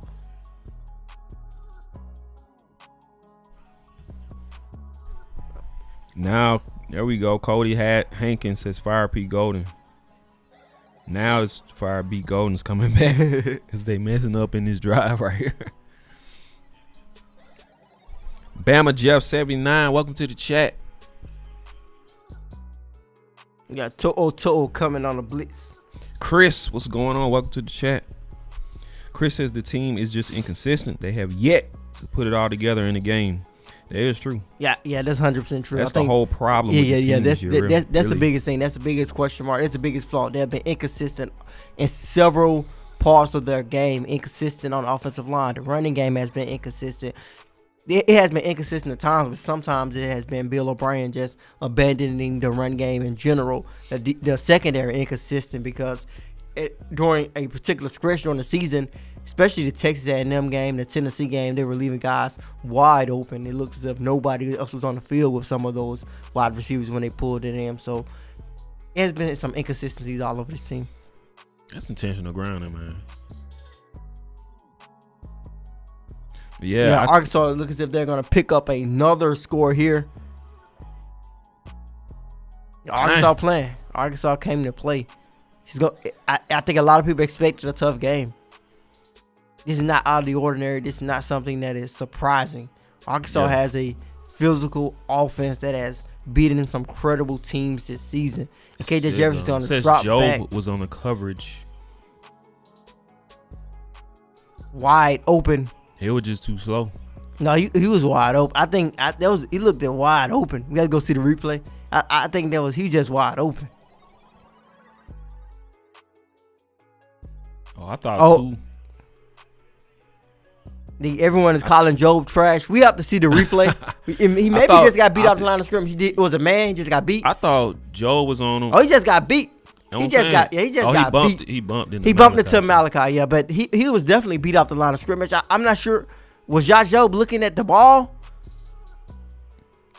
I think he was trying to. He was trying to be physical. It looks as if Josh Jobe likes to be a physical. He is a physical defensive back, which is what we've seen in the past. He seemed to try to get a hand on the wide receiver at the line of scrimmage. The wide receiver he cut through the first attempt of Josh Jobe trying to get his hands on him.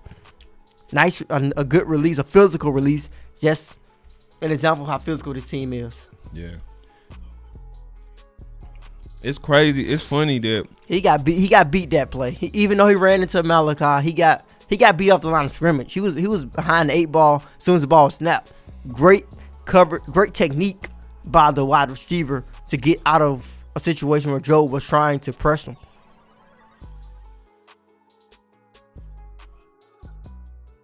Was it man coverage? Oh, it may not be a touchdown though. It may not be a touchdown. Oh, never mind.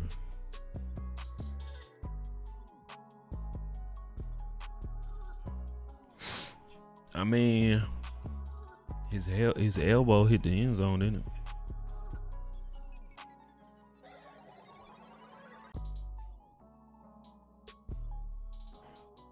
Yeah, in the Job conversation continues in the chat. Like I said earlier, some people are not the biggest fans of Job. Some people love Job. Seems to be a 50-50 deal. Yeah, he got stuff carrying over from last year too. With them penalties, man. Polar Bear, this whole team is awful. Everybody awful. Groon D, what's going on? Welcome to the chat. Yeah. I think it's safe to say Waylon is on the side of Josh Jobe is trash. Waylon, where Waylon? Oh, he changed his name. What's up, Waylon?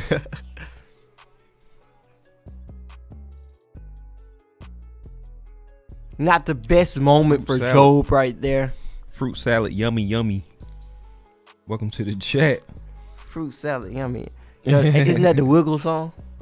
The Wiggles. I never seen it. Yeah, it's a Wiggles song. I think it has to be the trademark song. I don't know where it came from. I just remember watching it on TV one day, and it was a real catchy song. The most catchy song. I haven't thought about the Wiggles in years. The Wiggles. Your call is overturned and not get the Arkansas the touchdown. But they will get the ball at the first and goal. Now y'all know that's messed up. Yeah, great observation by Willie 351 for sure. It was definitely 3rd and 14. I'm not sure why they were in man coverage. Yeah, I'm not sure why they were in man coverage and down the distance. Yeah, you're right. You 100% right. Really, 3-5. I don't know why they look as if they were playing man too. I'm not sure why they was bump and run. Arkansas was going to score anyway. Yeah. The ball got over. That was boy Pete Golden. Yeah.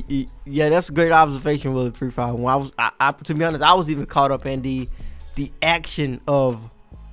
Well, Arkansas did not get the score there, but the action of him getting beat. But yeah, why are they playing bump and run on 3rd and 14?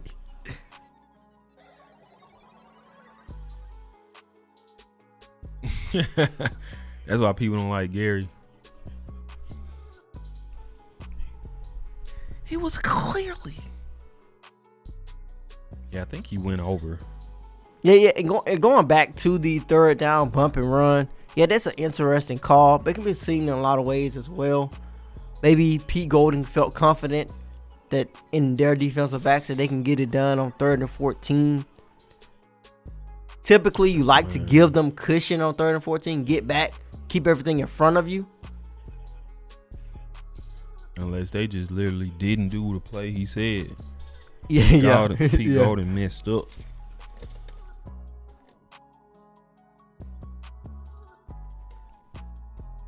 Said the refs cheating. Eric Thomas, what's going on? Welcome to the chat. Eric Thomas is chanting Kool-Aid. They want Kool-Aid in there. I think at this point they just want anyone else besides Joe. Yeah, Silas I don't Grace. even think people want to see Kool-Aid for real. Silas Grace. Shout out to the Wiggles, man. Yeah, I haven't watched the Wiggles, and it doesn't even come on anymore. But I remember the fruit salad. I mean, yeah, I never seen that. I think it was I never heard of that. No, it was a Disney show. A kid Disney show, really younger kid Disney show. David Yan, welcome to the chat. He says, "Stop wasting time. Just give them the touchdown." Yeah, they looked like he was obviously in. I don't know what they was doing, but 14-17, Bama's up. I was thinking it was gonna be a close game. I'm thinking that this type of thing will continue where it's gonna be close.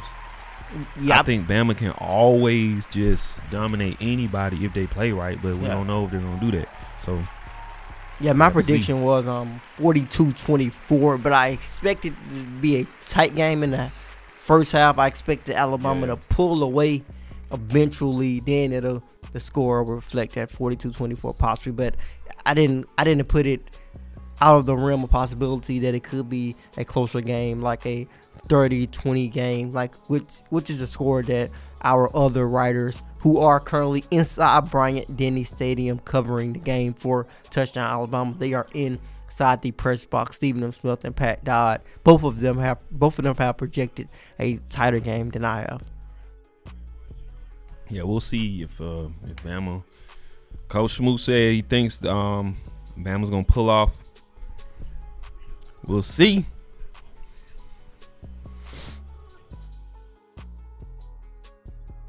Vania Ban Yadawa.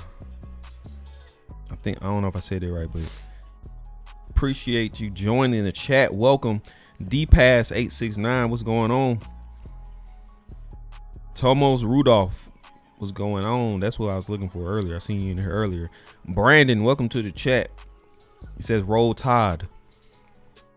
I think he typed it wrong. Tobias Brook is in here. What's going on? Tobias, what up? Tobias like, man, look, and I'm gonna say this and I'm gonna get off here, Steve. he be on the phone 5 more minutes. But always great calls from Tobias. It's like, did you see the Clemson game? Who beat Georgia? Yo, Willie 351. I don't think I've seen Willie 351 on with a comment like that. He's usually been upbeat, optimistic for the most part. Hey, Willie 351 be going in on people though. Yeah, he's been upbeat about the team, but not the team. Yeah, I never seen him talk like that, man. It might be over with, man. Since Willie 351 said we're not winning natty, then he says we need to come to the realization we're not winning the natty this year. Quicker we get to that, quicker we won't be disappointed. I never seen Willie 351 talk like that, man. So y'all really think, like for real, y'all really think Alabama is not gonna win or not gonna? Well, I won't say win, but get to the a spot where they can. Yeah. Do you think Bama is gonna be in the national championship game? That's what I'm asking. I would say I don't know about winning. B-Rob running mad physical at the moment. Tristan has not gotten a carry. What you said looked like it may be coming true. Yeah, I think they're just gonna keep playing B-Rob, man. Yeah, I think Nick Saban plans ahead, and and as far as the national championship conversation, it's hard to say that they have definitely shown that they are going to win a championship, that they are a championship team. I can't go on record and say that Alabama is going to win the championship. I predict that they will even make the national championship because they have not shown an ability to do so. So I can definitely see why any fan will feel that this team cannot get it done because they have not shown the consistency to be a national championship team. They have not been dominant week in and week out. They have not shown major improvements. Improvements have definitely been happening, but they have not shown improvements that a lot of fans want to see. And with Alabama fans being so familiar with seeing national championship teams, I'm very sure they are really familiar and confident when they see one. So I definitely can see why they feel that way. Yeah, how this team is looking, this team will never be complete this year. It's too late. It's up and down. You get like, yeah. Then like, oh man, what you doing? Then you back to okay, yeah. Then it's just up and down and not complete. And it's too late to really get solid. Like this 2021 team is gonna be incomplete forever. Yeah, and B-Rob is rolling at the moment. It's something else to keep in mind for Alabama fans to keep the faith in the program. I know you guys are still going to cheer. You're still going to be behind the team 100%, although you are not confident that it could be a national championship team. But we've seen teams in the past not be great in the regular season and just take off in the playoff, take off in the conference championship game, have some success and build some momentum and turn into a different program. I feel Ohio State did that when they beat Alabama and went on to play in the national championship, I think in 2015, if I'm not mistaken. So maybe that could happen with the Crimson Tide. Maybe they could turn it on late. It's going to be difficult. It's not likely to happen, but it's just one of those things to pay attention to. Have SEC teams had an opportunity to do that though? You can't slack up in the season if you in the SEC. Yeah, and Jameson Williams gonna get another big play. J-Mo. Nice run after the catch. Touchdown. Shout out to Gucci Tire for the $5. Alabama up 24-14 on the Arkansas Razorbacks. This is the game that I predicted, something like this. Arkansas is going to have some success. Keep doing it? You don't know. To be honest, I felt it's crazy how good this offense is still. This is still a very explosive and good offense. Despite the struggles. It's a good team. It's just not consistent. Yeah. And despite the struggles on the offensive side of football, Alabama offense continues to put up big numbers. I think that's something Alabama fans struggle with, and that's why some people can look at Alabama fans sideways in a certain way because they're like, we're struggling on offense. Bill O'Brien needs to be fired.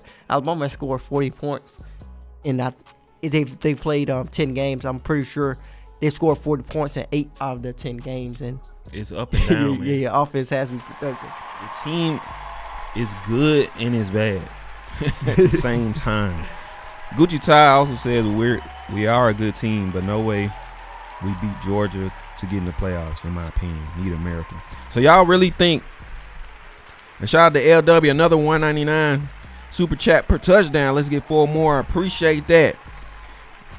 Donating every touchdown. Appreciate you, LW. So y'all really think Alabama will not beat Georgia? Y'all think it's gonna be in the SEC championship? You think Bama will lose the SEC championship? Yeah. I want to see especially if they win. I want to if Alabama locks up the SEC West for sure. We know it is going to be a battle. We know it's going to be an upcoming matchup. I want to gauge fans' interest.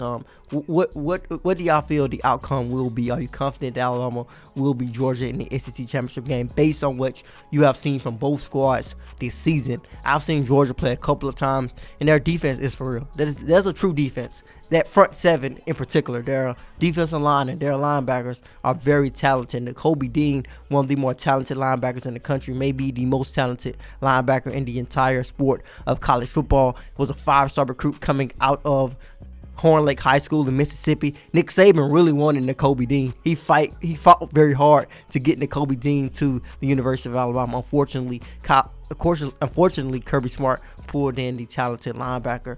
All over that Georgia defense is just talented guys. Jordan Davis at the defense. Yo, who was that graphic guy today? I think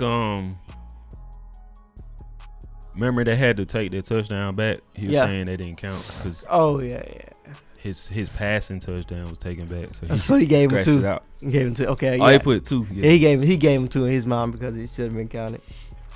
Appreciate Gucci Ty for the $5. It says we got to donate to this show too. Get them a better streaming service or cable. Hey, we need support John and Justin. Appreciate that, man. Yeah, man, we need to go and get cable or something, man.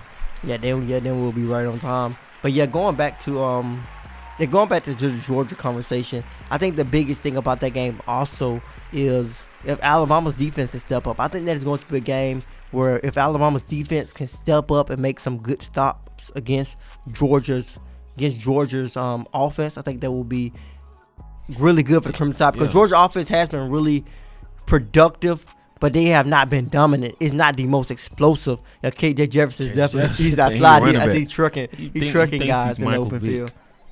But that's the thing, you don't know if that's the thing. If the offense or the defense does their job, nobody can stop them.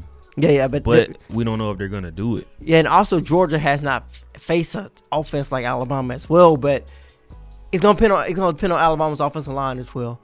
It's just a conversation that's gonna go all they can go on for weeks. Yeah, it's just you gotta. It's a lot to talk about.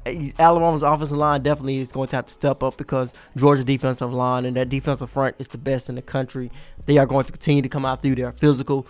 They are going to put pressure on Bryce Young. Bryce Young's going to have to make some big time plays. If Bryce Young is going to win the Heisman, he wins the Heisman in the SEC championship game if Alabama is able to make it. Yep. Shout out to Tierra Lynn. Welcome to the chat.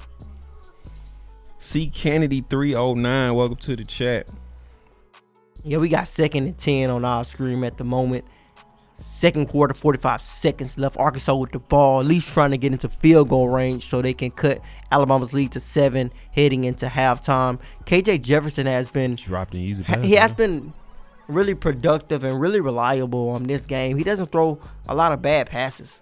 That is why he only has 3 interceptions on the season. I can see why he doesn't throw the ball in bad. Yeah, he does. Yeah, he doesn't throw a lot. He always in the first place, but he doesn't put the ball in bad situations as well. Yeah. He doesn't turn the football over. I think if he it looks like if he even thinks it's gonna be a bad pass, he's just gonna run. You gotta be wide open for him to throw it to. Yeah. Seems that way. Alabama's going to rush 3 on this 3rd down. Running back a little short. Still in a bump and run style of coverage on the outside, but Josh Jobs gonna fall back.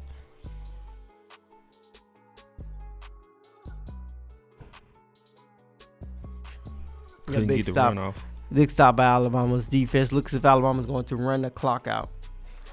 Shout out to Tierra Lynn, 1999. Appreciate that. Just keep up the great work, guys. Appreciate that from Tierra Lynn. Most definitely appreciate all of the super chats. Everybody engaging in the chat. With the champagne glasses. We're gonna go buy a bottle of champagne with that. It's a lot of halftime thoughts, and I want to get you guys' thoughts about it. Although we will take a break during halftime, but something to talk about among the chat. We'll definitely be paying attention. What do you guys think about Trey Sanders not getting any carries? I know a lot of you have been wanting to see him get a lot of carries in this matchup with him being the backup. What are your thoughts about him getting no carries in his first half? I think I don't know, man. They should be used to him not playing now. Yeah, but I think the thing is, before this, every backup got the football. Every backup got the football at least. I would even go off on a limb and say at least 3 times in one half when they were the primary backup. Yeah, he has only had a few snaps and has not gotten the football at all. Slade Bowden fumbled the punt. Slade tripping.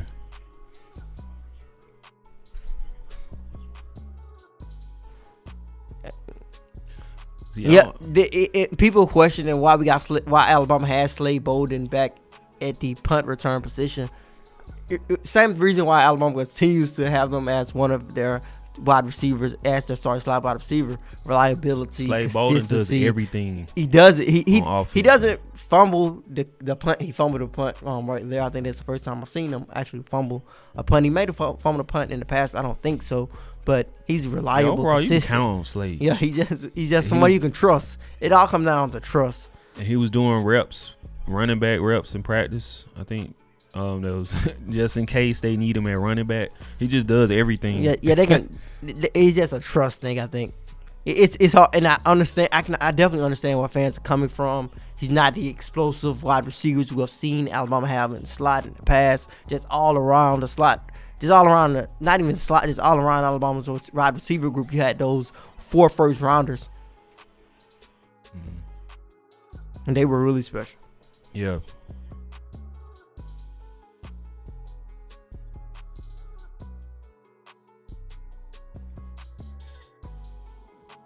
Maybe the that's it for the first half. Is over. We're gonna come back, try to get this stream a little ahead on the CBS app. But thank you for tuning in. Like I said, this watch party is sponsored by Manscaped. We're gonna come back close to when halftime is ending to join back with y'all. Make sure y'all stay tuned in. And we are going to leave you with this Manscaped ad. We got 24-14 Bama. So we got to see how this second half is going to go. But we'll be back. And you got anything to say before halftime? No, I'm good. We'll be back after halftime. All right, we'll be back. Make sure y'all stay tuned. Jingle balls to the walls, fellas. Listen up. Untrimmed pubes are a thing of the past, and it's possible you have Santa's beard in your pants. It's time to leave your significant other some cookies and milk at the bottom of your chimney. I'm talking about the Manscaped Performance Package 4.0. Me personally, I cut my own hair and I have barber tools to trim my hair, cut my hair. I tried to use them down there a few times. Let's just say it didn't go that well. So if you're like me and you're trying to use foreign products down there to get the job done, you need this package. Inside the Performance Package 4.0, you'll find the Lawnmower 4.0. This electric trimmer has proprietary advanced skin-safe technology to reduce cuts on your nuts. Now, I've used the Lawnmower several times. It is amazing, easy to use, definitely way better and safer than trying to use barber clippers down there. It's also waterproof, so you can use it in the shower. The Manscaped Performance Package 4.0 also comes with the Crop Preserver and the Crop Reviver, an anti-chafing ball deodorant, moisturizer, and toner. Let me tell you from my personal experience, these 2 products right here, untouchable. Untouchable. It's time to keep your North Pole feeling and smelling fresh. This hygiene bundle will also come with a pair of Manscaped anti-chafing boxers that'll keep your junk feeling fresh all day. When I tell you these boxers are the truth, they're the truth. That's coming from me. The perfect package for your perfect package. Manscaped is going beyond the groin with her ultra premium body wash. It's infused with aloe vera and sea salt to keep your skin feeling clean, nice, and moisturized. They also just launched their new 2-in-1 shampoo and conditioner, which has key ingredients with benefits that include hydrating, nourishing, conditioning the scalp, plus strengthening your hair at the same time. 'Tis the season to load up on Manscaped products. So get yourself, your dad, your brother, and friends the best gift of all, the Manscaped Performance Package 4.0. Get 20% off and free shipping with the code TDAlabama at manscaped.com. Every guy out there needs to add Manscaped to their wish list this season.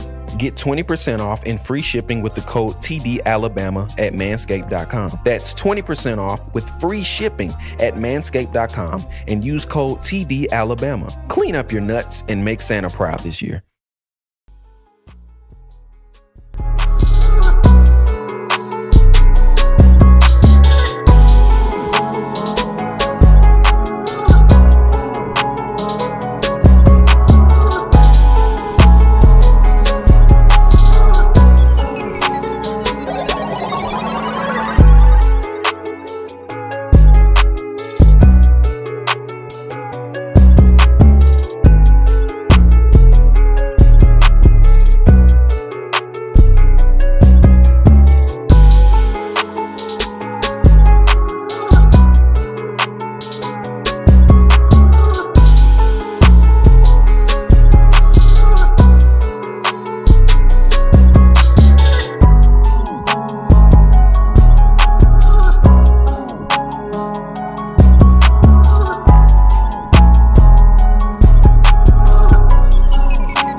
back. See, we missed. We was trying to see if we can switch some options, but yeah, I'm not sure where we at, Mom. Maybe we are closer than where we were. Yeah, we'll have to see. We was trying to see if we can switch to some different streaming options to see if we can get more on track. So we was trying to do that, but we didn't get to, so it didn't work out. So we're back. And we got to see if we're behind or not. I'm pretty sure we're behind. They already scored a touchdown. Look at they scored a touchdown. Well, we back with the TD. Christian Leary with the touchdown. Christian Leary with the touchdown? We just seen a play 2nd and 10. Before Trey Sanders, Christian Leary's in the game.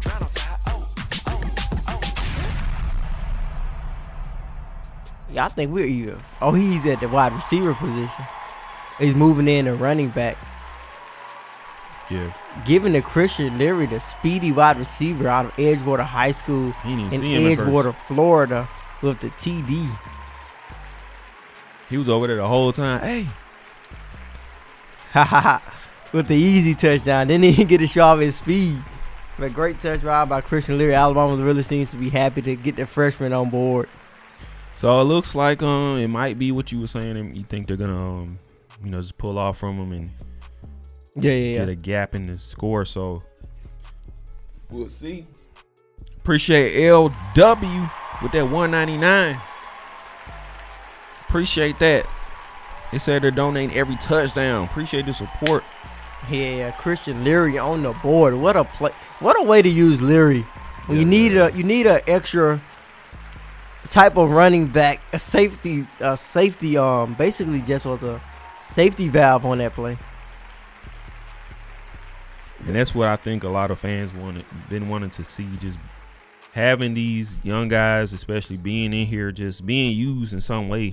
Yeah. Leary gets on the board, the speedy prospect. Was one of the fastest guys coming out of the 2021 recruiting class. That's a lot to like about Christian Leary. Yeah. Naomi's in here. What's going on? The party started now. LD Master 435. Welcome to the chat.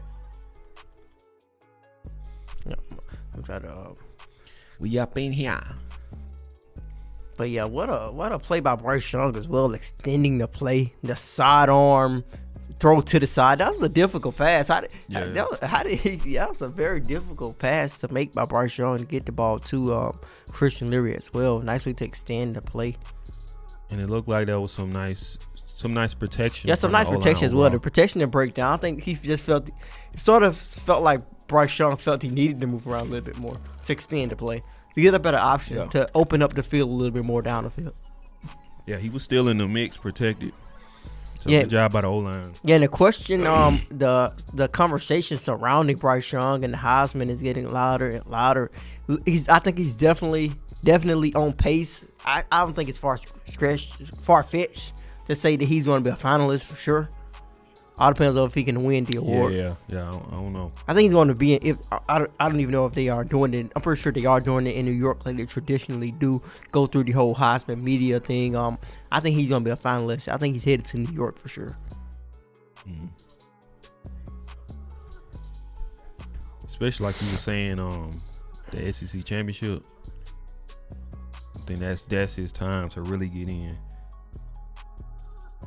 And speaking of Christian Leary, subscribe to touchdownalabama.com. We did a feature on Christian Leary in our latest magazine issue on his drive and his total journey to become a University of Alabama football player. It's a great story about him meeting Clinton Dix, the former Alabama safety. Great story about him wanting an offer from Alabama. He actually, although he grew up in Florida, grew up in Orlando, Florida, he was actually sort of always dreaming about becoming a player at the University of Alabama because Clinton Dix actually stayed in the same apartment complex that Christian Leary stayed in when he was growing up. So he grew up watching a guy from his community go to the University of Alabama and play at a high level at Alabama and move on to play in the NFL. And Christian Leary gets an opportunity to do that now, come from Florida, go to Alabama, now be a wide receiver at the University of Alabama, scored his first touchdown. A great moment for the young freshman wide receiver. I'm actually, if you guys follow me on Twitter, I am going to tweet that picture out that I got from his mother of him and HaHa Clinton Dix when they met him in a grocery store one time. It's a great story, a great opportunity for you guys to pick up that latest magazine issue of TouchdownAlabama.com and read a little bit more about Christian Leary. When I went to Florida to actually interview Leary when he after committed to Alabama, he was actually doing a 7-on-7, and HaHa Clinton Dix was at the 7-on-7 playing with them in a pickup 7-on-7. So it's a very interesting story. Oh, that's cool, man. They go up in the apartment. What they call it? Apartment. Apartment. Yeah, it was a good stop by the defense right there. Dang, he fell on his knees.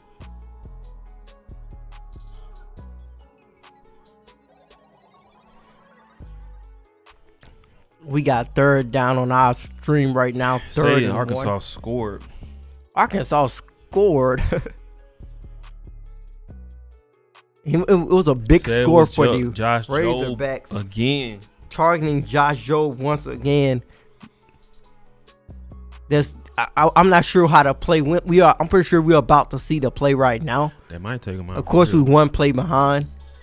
You guys have wanted to see Kool-Aid McKinstry with Josh Jobe having some problems at the defensive back position. Maybe we have to see what happens. Freyla. He smoked him. The big body wide receiver out physical the defensive back for the Crimson Tide. He pushed him. That's why I was asking, like, if they do something back to the DB, they don't call it. I have to see the replay. I know some people want to see if it's a push off or not. You can't push off up there, can you? Yeah, you can't. They call a push off sometimes. I'm trying to see how bad of a push off it is. I thought you could just do it up in there. Yeah, I don't think that's a push off. It wasn't on screen. I don't think that was a push off. I think that was more of the route. It wasn't on screen that time. It was. I think that was more of the route. He broke down, his arms sort of extended. It's great, a little bit separation. I don't know if that was the biggest push off. You could call it, but I don't know if that's just a horrible push off.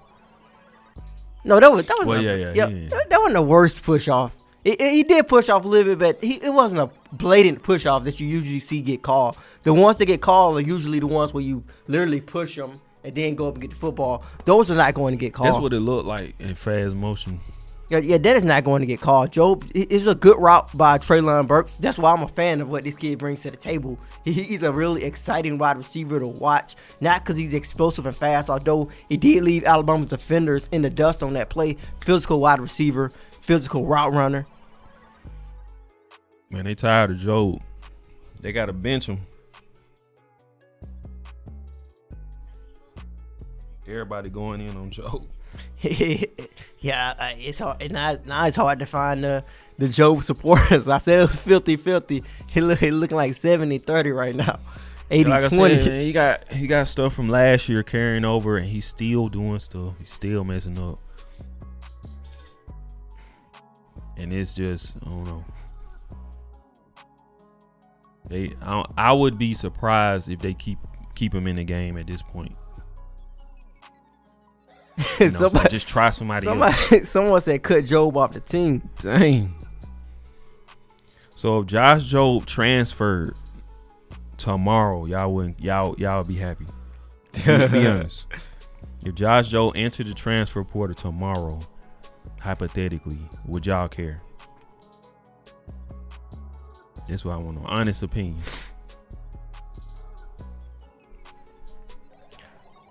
Now, what if Jobe get an interception? Are y'all gonna switch it up? I don't know if you take him out. You still have confidence in Jobe. It all depends on if Alabama has confidence in him. For real, I don't know if they're gonna take him out or not. Yeah, because there's a lot of stuff also that Nick Saban sees differently. Because he's looking at everything, and that he might say that particular play wasn't Joe's fault.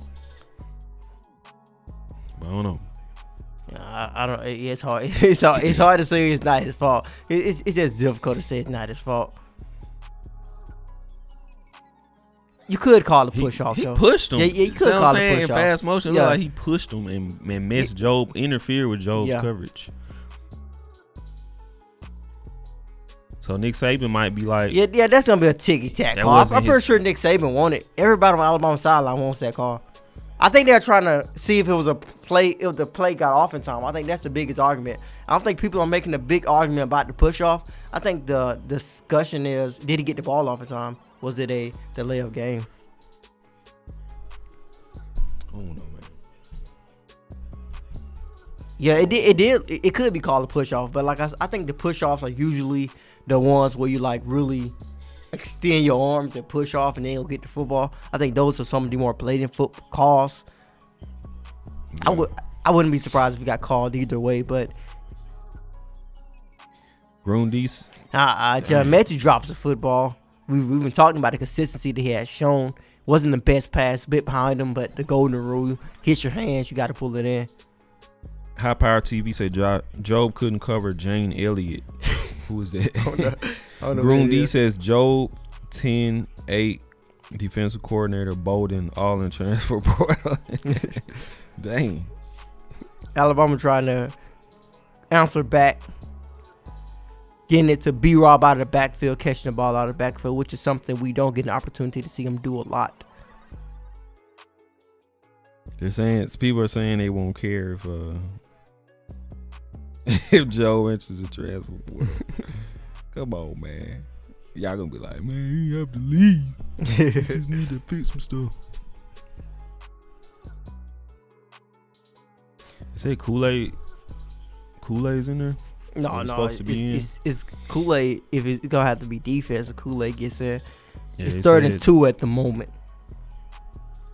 They were saying they want to see Kool-Aid. They want, in yeah, there. everyone. It looks as if a lot of people want to see Kool-Aid. Dangerous pass right there. John Mechie fighting. Yeah, John Mechie getting it done as well for Alabama at the wide receiver position. See, I don't know what fighting, it is, but you physical.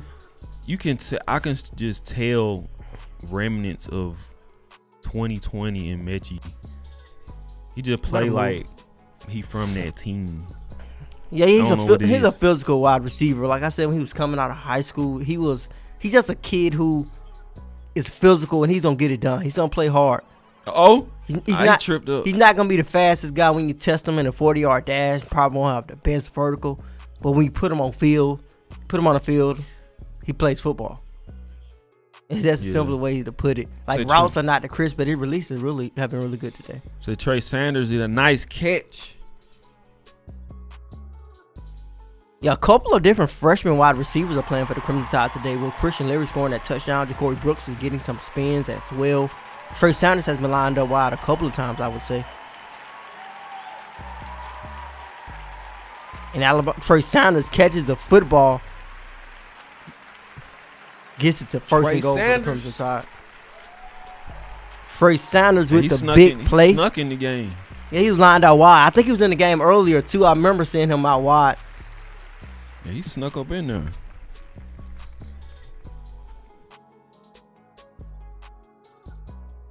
And that's what he did a lot at IMG Academy. Caught the ball out of the backfield under former Auburn running back Cadillac Williams. He was the running back coach at IMG Academy when Trey Sanders was at the program. He had an opportunity to work under Cadillac Williams.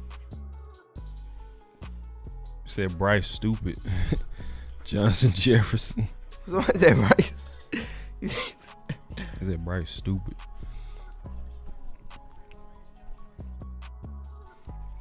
Big play by Trey Sanders. Park Jones says Bryce is slippery as Irish soap.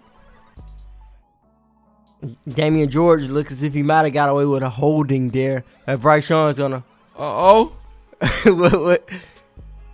They took it back. It was a holding.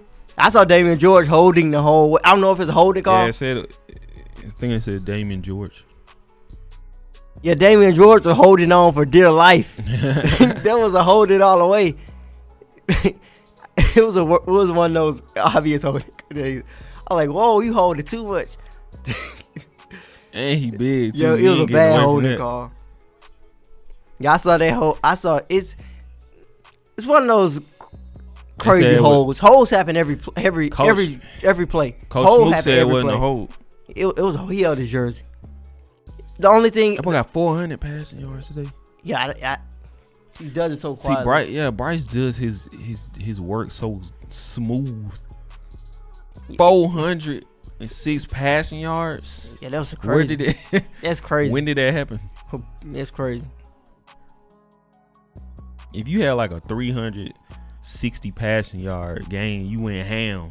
Yeah. This man got 406 passing yards like very smoothly.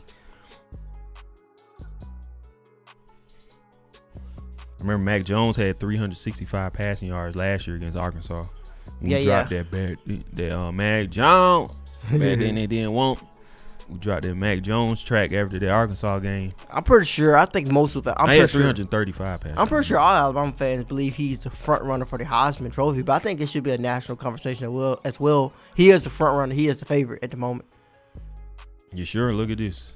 Yeah, I don't know why. I don't know what Bryce Young did at that moment. What the heck, man? It looked as if they're going to call on Will Weichert to kick the field goal. I was right there.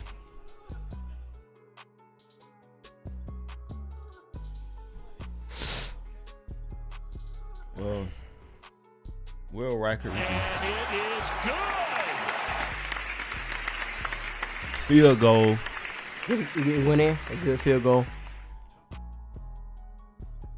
I thought they said it was good. It looks as if Will got that. Will missed reliable, man. He missed the field goal earlier because of a bad hold by Paul. He made a 47-yarder today. He missed two of them last game, didn't it? No, he missed an extra point, I think, in a field goal. Because of Paul Tyson, man. Bad hold. Didn't get his snap down in time. They probably worked on that so much. Dude, I need you to hold the ball, man. Man, Paul got to get his quarterback reps in, man. But yeah, I'm pretty sure they probably worked on it. Do you know who I am? I'm Bama royalty. You got me holding the ball?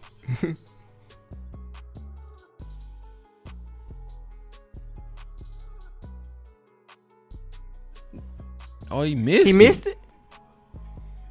Man. Oh, it's no good. I thought they said he made it. Well, we take back the it's good. It's not good.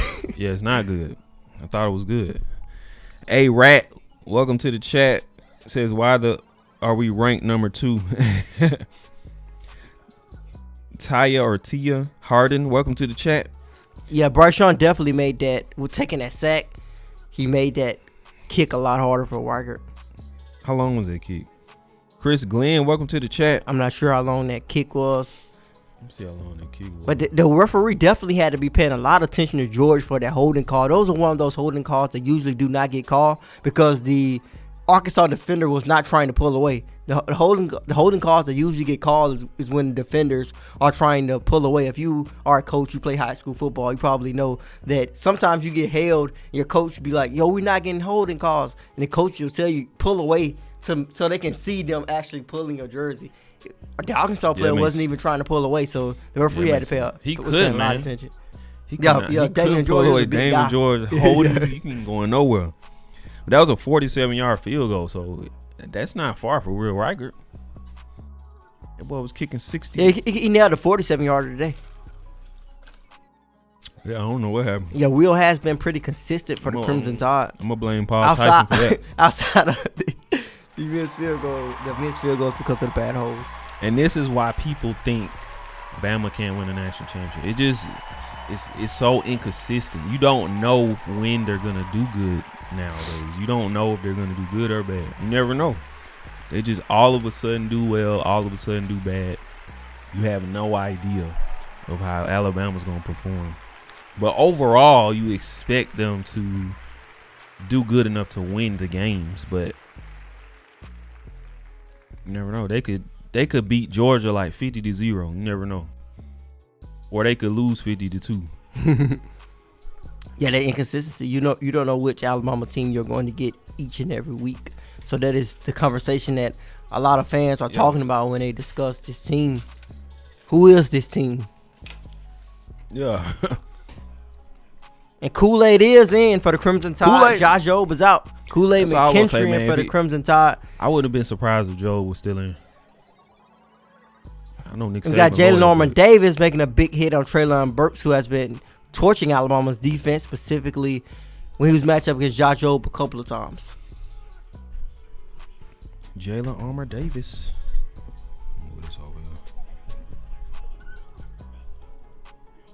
Oh, the announcers on CBS also called the field goal wrong. Everybody was confused about that field goal. Yeah, it looks like they. Like number 22 has been showing a lot of speed. Great play by Jordan Battle. Nice. To extend the defense. Number 22 is very quick. 3rd and 5 for the Razorbacks. Say they have sacked. Yo, I was just about to say Will Anderson has been really quiet today. Yeah. I was just about to bring up Will. I said Will hasn't made that much noise today. Man, honestly, Will has been back and forth too, for real. He's been doing. Yeah, he's been dominant. But there have been games where he disappeared. Specifically, the Texas A&M game. He has been a bit on the quieter side this game as well. But he gets back. He's supposed to do that I think this is one of his first times doing something like that this game. I think he did in like the first couple drives. Like him and Dallas Turner were very prevalent the first two drives. Yeah, that's right. The first quarter. But he need to do that every time, man. But I know also their quarterback runs a lot. He's not really Yeah, and with Kool-Aid in the game, Ja'Cory Brooks in the game, Christian Leary is in the game. We've seen our own Stephen M. Smith talk about playing younger players. I felt it was going to be hard to do this late in the season, but we are slowly seeing more younger guys get opportunities. With Christian Leary, Ja'Cory Brooks, and Kool-Aid getting more playing time than we thought they would get at the head of this matchup. Slade Bolden's going to return it. Man, see, this is how you get hurt right there, man. You gotta. That's why I think Nick Saban be watching Steven's show, man. Cause he be saying stuff on his show and then they change it the next game. Yeah, that's why Steven is one of the best in the business when it comes to Alabama football. The best. Studying. I'll definitely. say it. Just trying to be humble. He's the best. Ain't nobody touching Stephen M. Smith at this Bama stuff, man. You know what I'm saying? And Coach Smoot, you still call Stephen A. You been here a long time. Hey, what's up, Stephen A, man? I miss y'all, man. Blue Ranch gang, man. That's all I got to say, Stephen A, man. I'm like, man, Stephen M, man. Come on, man. But he don't even address people call him Stephen A no more. He just know some people gonna call him that.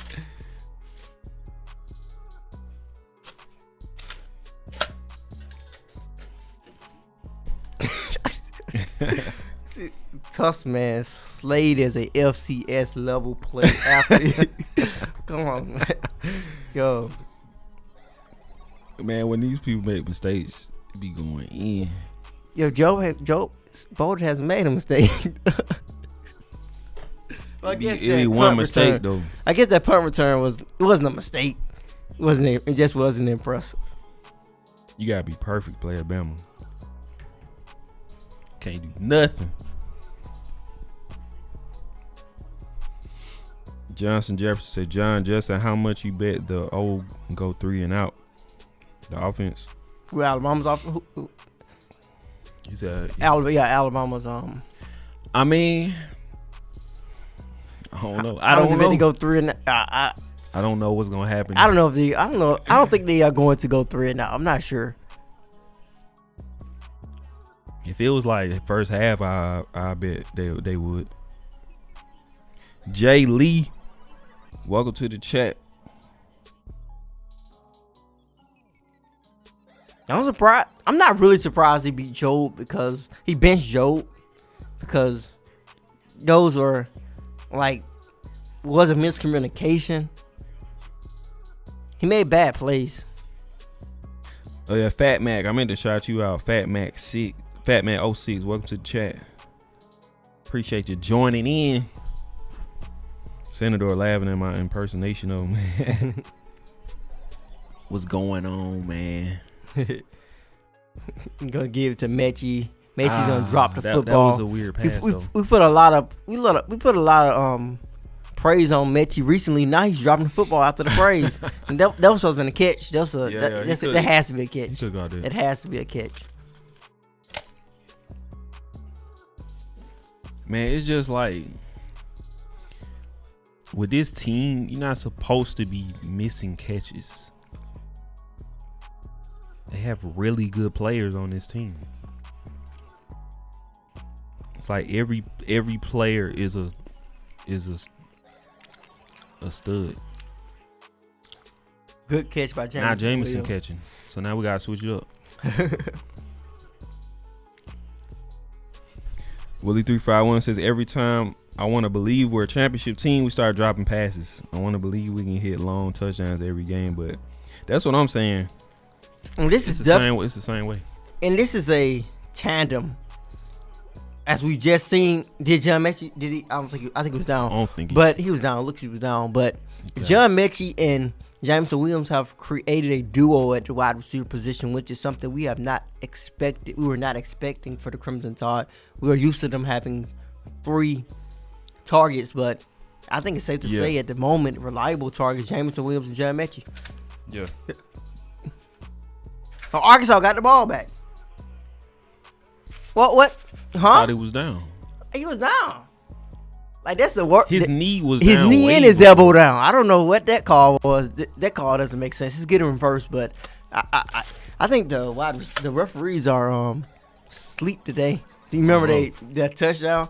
Like, that's like the worst fumble. This one of the worst fumble calls I've seen. Like, he got a good angle of the play. The referee that's knee. Like right in front of the play. Boom. Knee, elbow. Boom. I mean, it was under a little pile, but come on, man. You a ref. Yeah, like the rule expert said, he just called it in case it was a scoop and score and the play had to continue. You give them their credit.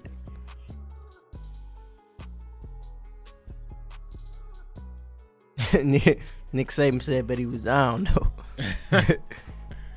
He calm, but he was down though. All right.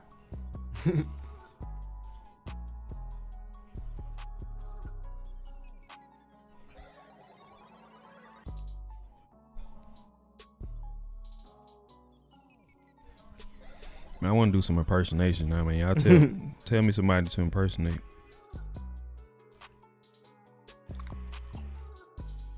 Just type the name in the chat. I love all the callers. I just like. I'm a fan of different voices and accents, tones of voices. I guess because I'm a music guy. B-Rob. I think Trey Sanders didn't run yet, right? He just caught the pass. So, yeah, Ja'Cory Brooks is in the game for the Crimson Tide.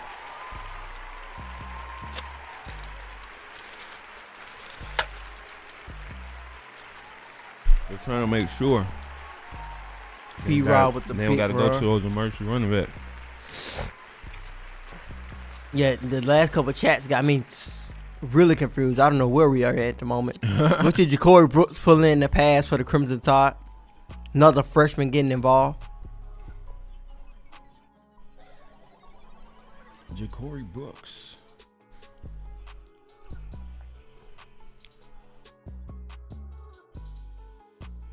It's crazy because Bryce Young,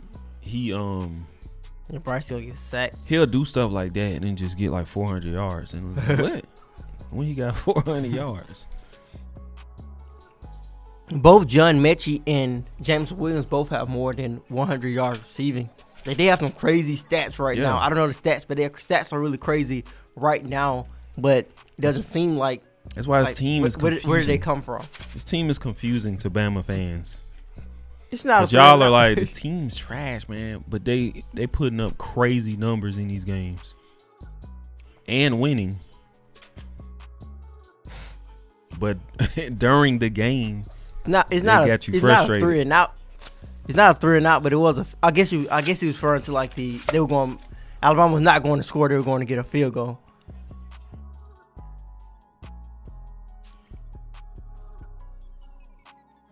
Well, you should have made the bet, man. We was waiting on me. He said I know this team too well. Man, I don't think nobody knows this team.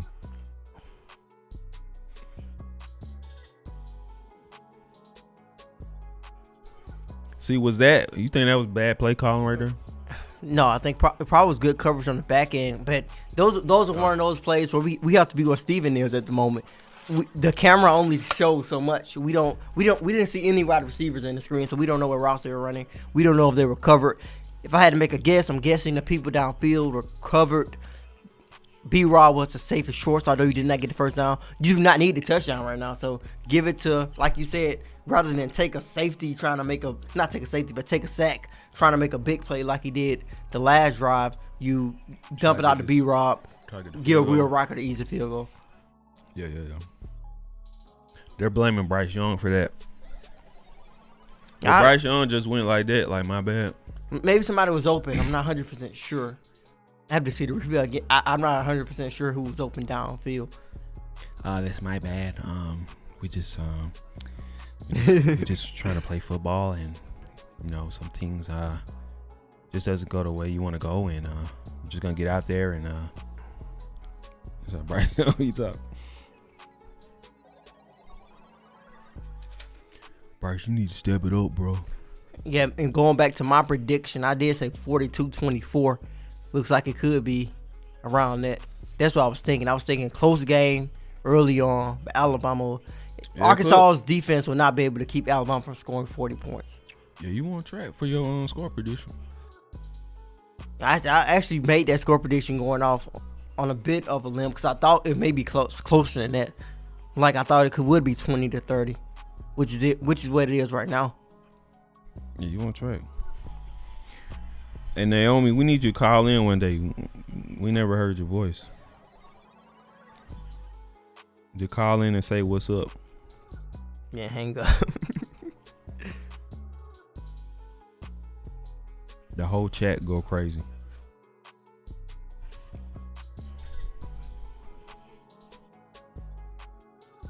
Red shirt senior. That boy got a 3.9. We're doing his work. I never seen a football player with a bad GPA in college. I think the thing is, you're definitely not gonna see it when they highlight it because that's why they're getting that award. Yeah. Yeah. I think the lowest thing I ever seen on that, I think a 2.9 was on there. I think that's the lowest I've seen it. I think I've seen something like that. And 2.9 isn't. I think that's still Not from the B. SWAC. That's still a B. It's still a B plus average. If I'm not mistaken. In a SWAC game. Yeah, I think a 2.9 is still a B plus average. Nah, player. No, that was the SEC game. It was definitely an SEC game. Shout out to HBCUs, man. KJ Jefferson gonna take off. Hey, he looking like he can slow down. He's not really that fast. But he doesn't slide at all. I thought maybe he did slide. Like I said, with that size, he's not sliding at all. People over. He's taking all the hits. That's why he's limping. He usually limping like this, like moving kind of slowly late in the a lot of games I've seen him play because he takes a lot of hits. He's hurting himself. Yeah. Dang, that boy dragging the whole team. Yeah, Arkansas, he's a fresh running back. Arkansas has a deep stable of running backs they like to use. He drew Will Anderson. Yeah. They tired.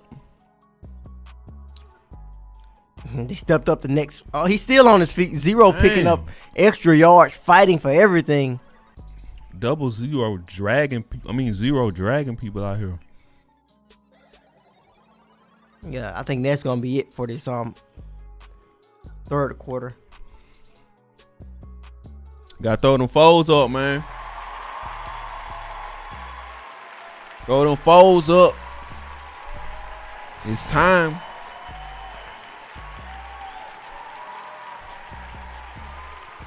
Throw them foes up.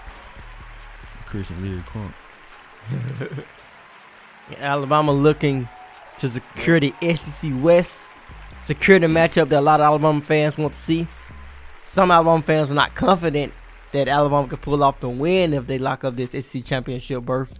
But we'll see in December. Man, that's gonna be. Man, if it's that game's Bama gonna have a versus lot of Georgia, hype around Bama versus Georgia, man. I That's think- gonna be the game. Will Georgia be the favorites? Do you think Vegas betting guys? I don't know. You think Well, no, that, I don't think so. No, because Vegas, they like to go. They don't just go off the year. They go off the reputation.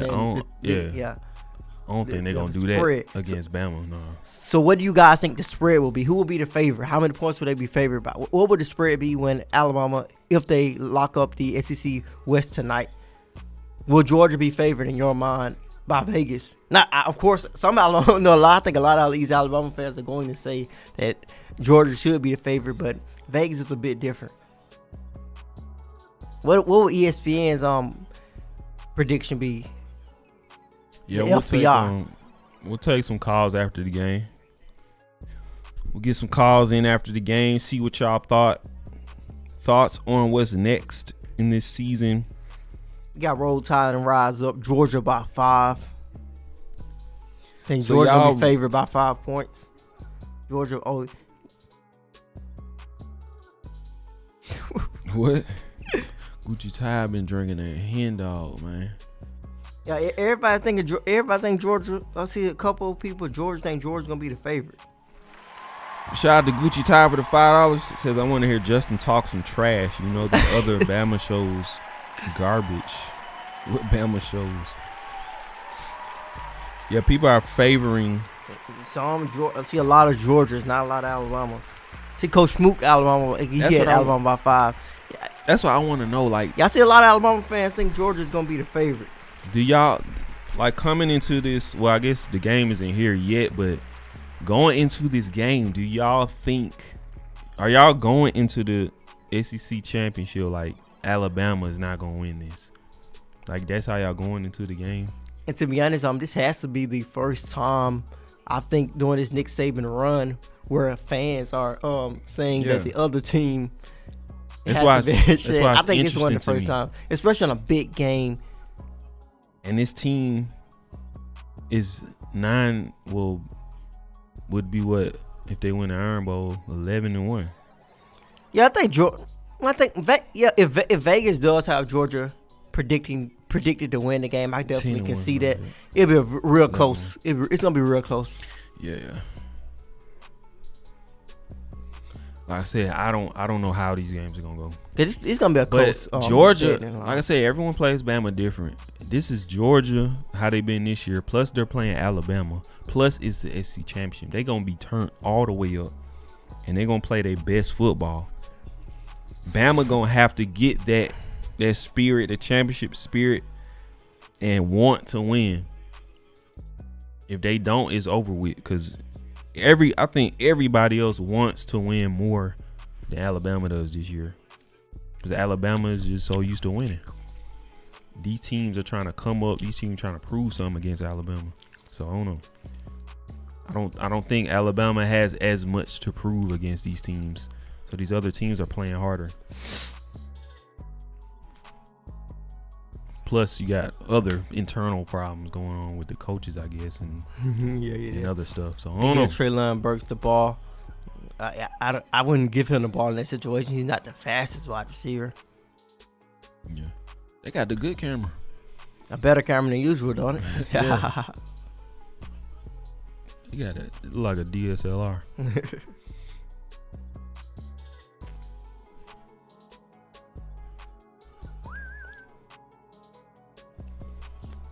It's a street fight between them whistles. A street fight between them whistles. Dallas Turner coming after the. I think Dallas Turner got some good disruption on that. I think Derek Williams. He wants to talk about how Bill O'Brien is trash. Bill O'Brien has definitely had some questionable play calls this season. Early on. Yeah, I just think especially with them abandoning the run game. That has been my biggest criticism of Bill O'Brien. But Alabama's offense is still scoring close to 40 points a game. Yeah, it's just a weird year. Yeah. You can say a lot of bad stuff and then look at the numbers, and it does not say. And they're still one of the best offenses in college football. Dang. Treylon Burks catching the ball in double coverage. He looks hurt. He looks to be down. We heard that collision. Heard the pass popping. Yeah, I heard. You heard the pass popping. I don't know what happened to his shoulder. Looked like DeMarco Hellum's helmet shoulder. hit his shoulder.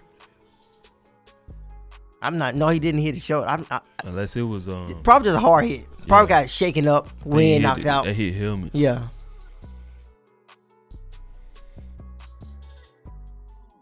Yeah, Treylon Burks, I think he's gonna be really good at the next level. He probably come back in. Yeah, he's gonna be I think he'll be a sleeper in the draft this upcoming draft. One of those guys who could be a prospect who, like you said, B-Rob was a better NFL guy most likely than a college guy. That guy right there could be as well because he's at Arkansas. He doesn't get as much attention as some of the other top wide receivers in college football. I wonder how B-Rob would do in a 40-yard dash. For sure he got decent time. Because he seemed like he getting a little faster. Yeah, I'm pretty sure he has decent running back time. Yeah. Yeah, Jonathan Harris, Burks balling. Yeah, Burks definitely has earned the respect of a lot of people and has definitely helped his draft stock this season. Crimson Tide had a problem with him. A lot of teams had a problem with him the entire season. That's the physicality that he plays with at that wide receiver position. And I think you also have to respect Treylon Burks in terms of if you want to start the Josh Jobe conversation in terms of what he did against Josh Jobe. Yeah, you got to give him some credit too. Ooh. Oh, tipped at the line of scrimmage, but it was still caught. And then Bill O'Brien is not on the field. I wonder if that has an effect on Dallas Turner showing off that vertical.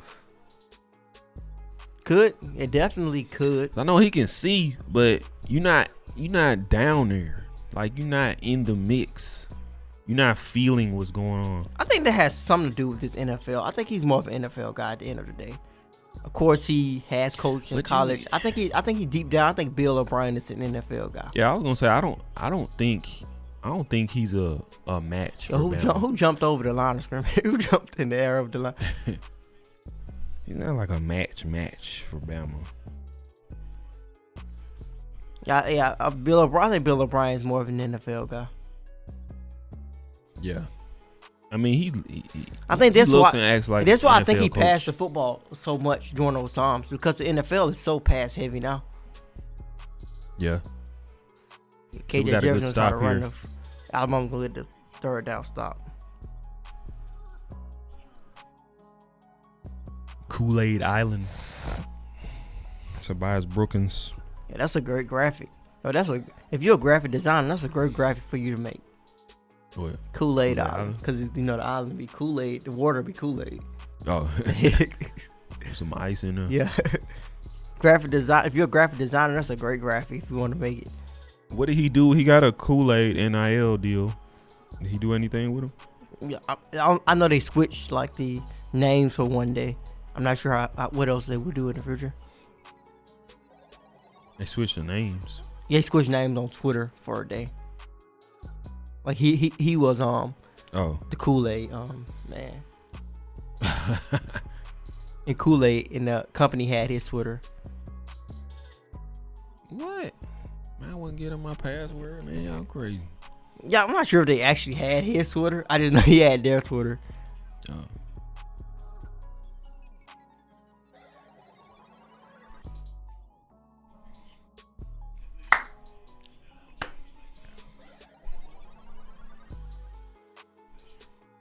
Brian Danny has been a little loud this game,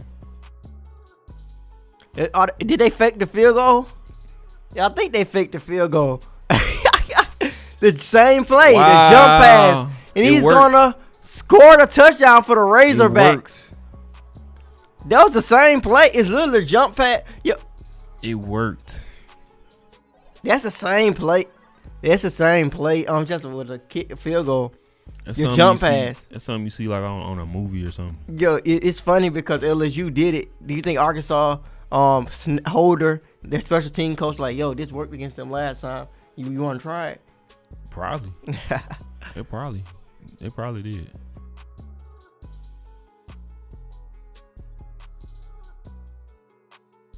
Why you had to jump though? Nick Saban, of course, is notably upset, but when that happens, you have to. It's hard to judge.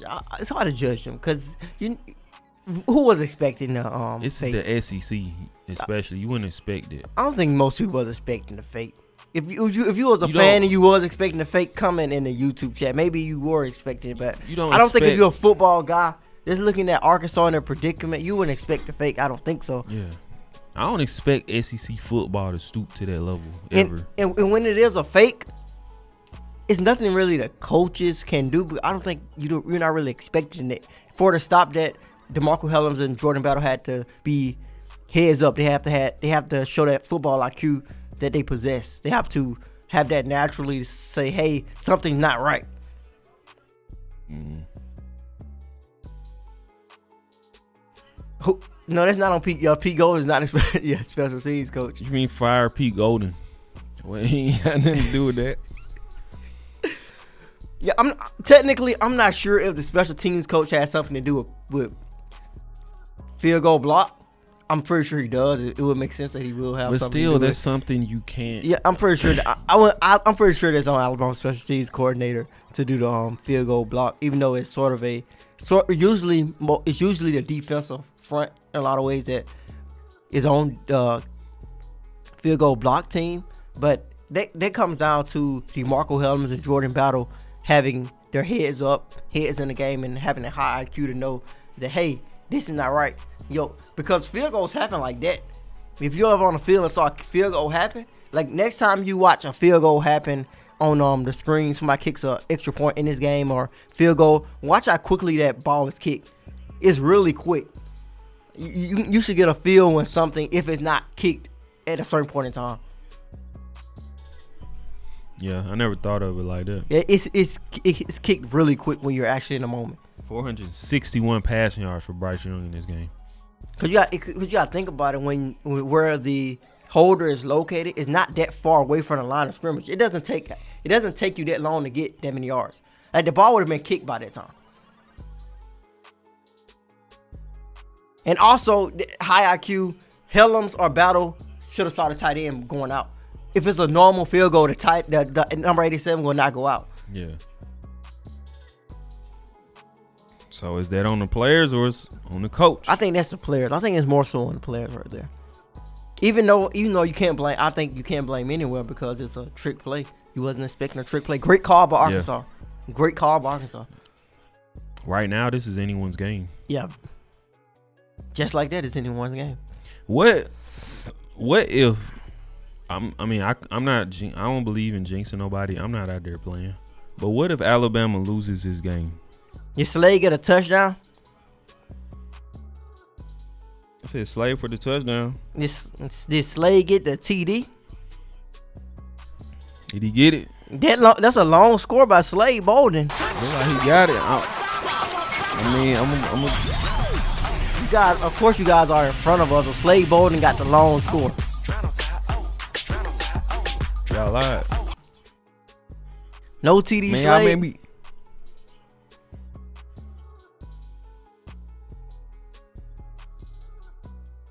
Y'all lied to me. Y'all made me play Drown Tide. We gotta pay $50 every time I play that. No, I'm playing. Yeah, but Slade in the slot with the he's really turned into a possession wide receiver. He's catching the football and going down. No yards after the catch. Slade is right solid, now. man.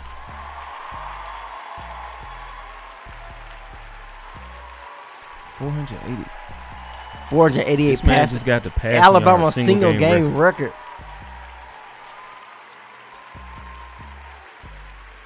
This man about to hit 500 passing yards. Quietly, the most quiet 500 passing yards you are going to see in football. He just got a school record. But Arkansas actually has 400 yards on offense. Alabama's defense, this wasn't the best performance. This year, it's just weird, man. Yeah, Bryce Young's gonna take off, Bryce. aiming towards the sideline. It's a weird year, man. You can say like this team has done this, and that bad, but at the same time, this Bryce Young has 488 passing yards. They're about to score 40 points, possibly. Another 40-point game. Yeah, they dropping. Have they scored under 40 points this year? Yeah, 2 times. They scored 30 and they scored 20 against LSU. They scored 30 against someone. I'm not 100% sure who it was. So. Ooh. Don't drop the ball, man. Grundy, whatever happened to Kamar Whedon. Whedon is injured as well. He was injured. He was the first running back injured, if I'm not mistaken. Yeah, he was injured. He's still trying to come back. I think very early in the season. Fall camp, most likely. Yeah, fall game. He got injured. Never got to play. Yeah, never got to play. Still isn't ready to play. We have to look forward to him next year. Along with Emmanuel Henderson, 5-star running back out of Geneva County High School in Hartford, Alabama. The running backs have not had the best luck this year, man. Yeah. Good thing they're bringing in a guy like Henderson, although I don't know how much he will play his first year. He's definitely a guy who's going to benefit from getting into the weight room a bit on the smaller side. Although he has made some strides to get bigger, he's still a bit on the slim side. Yeah, these running backs coming in, they can probably look forward to playing way earlier than they expected.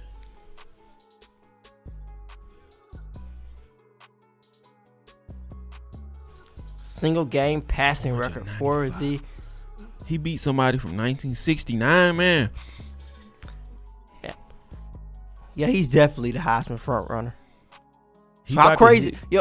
It's still crazy debate. I know it's an individual award, but this is the worst Alabama team possibly, according to some fans. Under Nick Saban. But they most likely have a Heisman winner. Yeah, it's just weird. SEC championship. So he got 500 passing yards now. Cameron Latou fumbled the football. Huge fumble by Latou. Big turnover by the Razorbacks. Wow. Huge turnover by the Razorbacks. Alabama's tight ends. Bro, that's a meme. Yeah, that's a meme by the guy. Who was it? That's a meme. Why did they show him? That's a meme. Man, you got to hold the ball, man. Yo, that's a bad turnover by the Crimson Tide. The Razorbacks are in good position to turn this into possibly an upset. How you losing the game when your quarterback has 515 passing yards? That was seemed like it seemed like it was just going to happen. B-Rob almost fumbled the football. How aren't you stopping? Now Cameron Latou fumbled the football trying to fight for extra yards. Remember last time, this is how Texas A&M kind of went, didn't it? No, this Texas A&M just beat Alabama. Like I said, like when I watched the game, Texas A&M just beat Alabama for the most part. Like they really had control of the game. Alabama had to come back to take the lead, but Texas A&M eventually got it back. But as far as this game is concerned, it's more of I don't think it has been a game like this. I would compare Florida to it, but the Gators sort of ran out of time before they can start doing this. Well, yeah, that's definitely a lack of focus. You got to think, if you are Cameron Latou, it's late in the game, you are about to score, you're in the red zone, protect the football. If I am Arkansas, my options are limited at the moment. I don't want to give up a field goal. Field goal still makes it a 2-possession game. That still makes it a 9-point lead. That's a 2-possession game. My back against the wall. I got to snatch this football out your hand. I got to punch it out. I got to fight for the football. Cameron Latou was focused on getting extra yards, fighting for extra yards more than he was trying to protect the football. And we're going to see what's about to happen, man. This can be, I don't know. Yeah, Alabama's in trouble right now.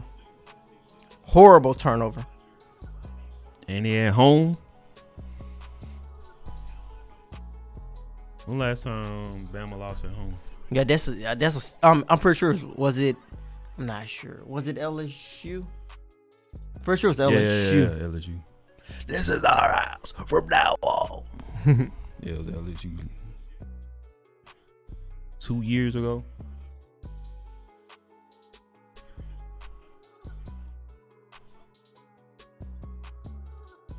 Latu crying, man. Well, you ain't crying, man. Yeah, I know. I understand why he'll That be was noticeably huge. upset. That was huge. With himself. Definitely a lack of concentration, a lack of focus. Yeah, that was a huge turnover, man. Yeah, big turnover for the Razorbacks. Yeah,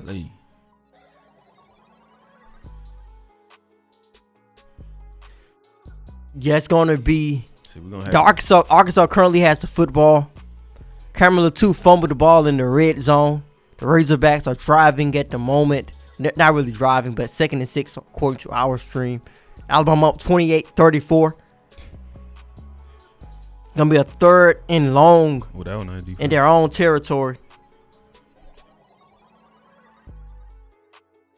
That was good defense.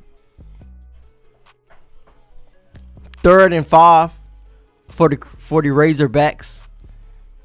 8 minutes left in the 4th quarter. Alabama up 34-28. Man, Grundy has got a potty mouth. 3rd and 5. KJ Jefferson making some changes to the play. Audibling out of a couple things. Probably most likely telling his offensive line to watch the blitz. Timeout. They are backed up in the student section, if I'm not mistaken. Yeah, they are backed up to the student section.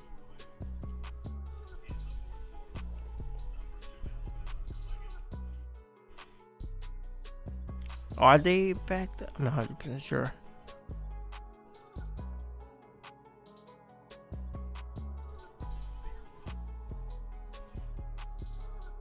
Well, we're gonna see, man. This is it's getting down to the wire. Getting to the wire, man. What do y'all think, man? Y'all think Bama gonna pull it off? I guess there's nowhere to know. But we'll be taking calls after the show.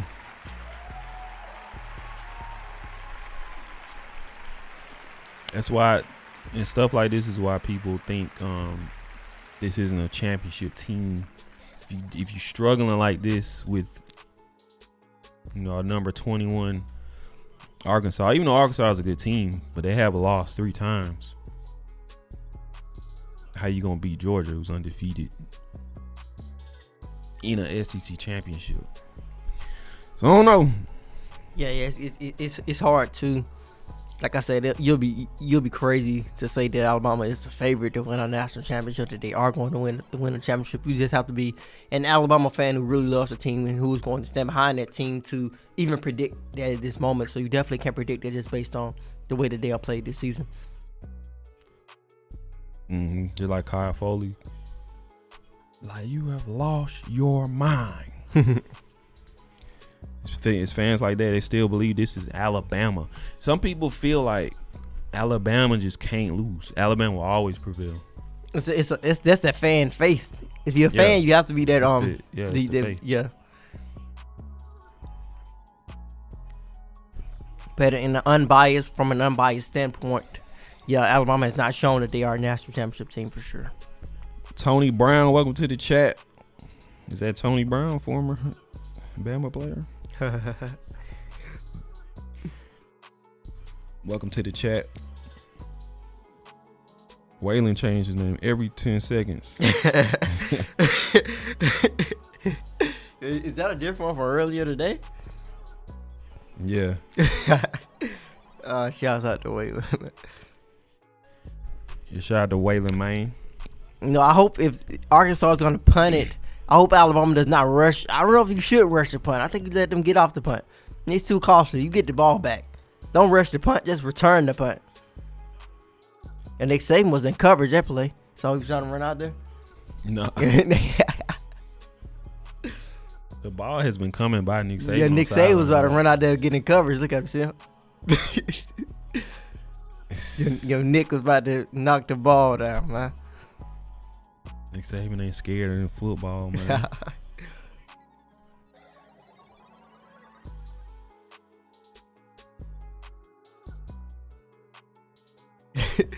Yeah, but don't block the punt. You don't block the punt here. You just let them get it off, return the punt. Get the ball back. Run some clock out. So what does Bama have to do to win this game? What's one of the most important things? I think right here you want to drive that burns clock and you score.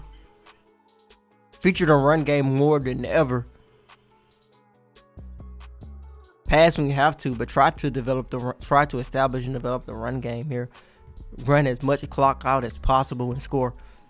That's the perfect scenario. That's the goal here. We need to run some minutes off the clock and get a score.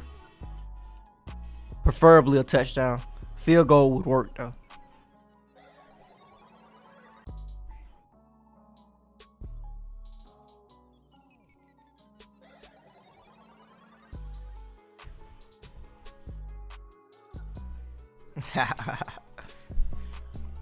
What y'all think, man?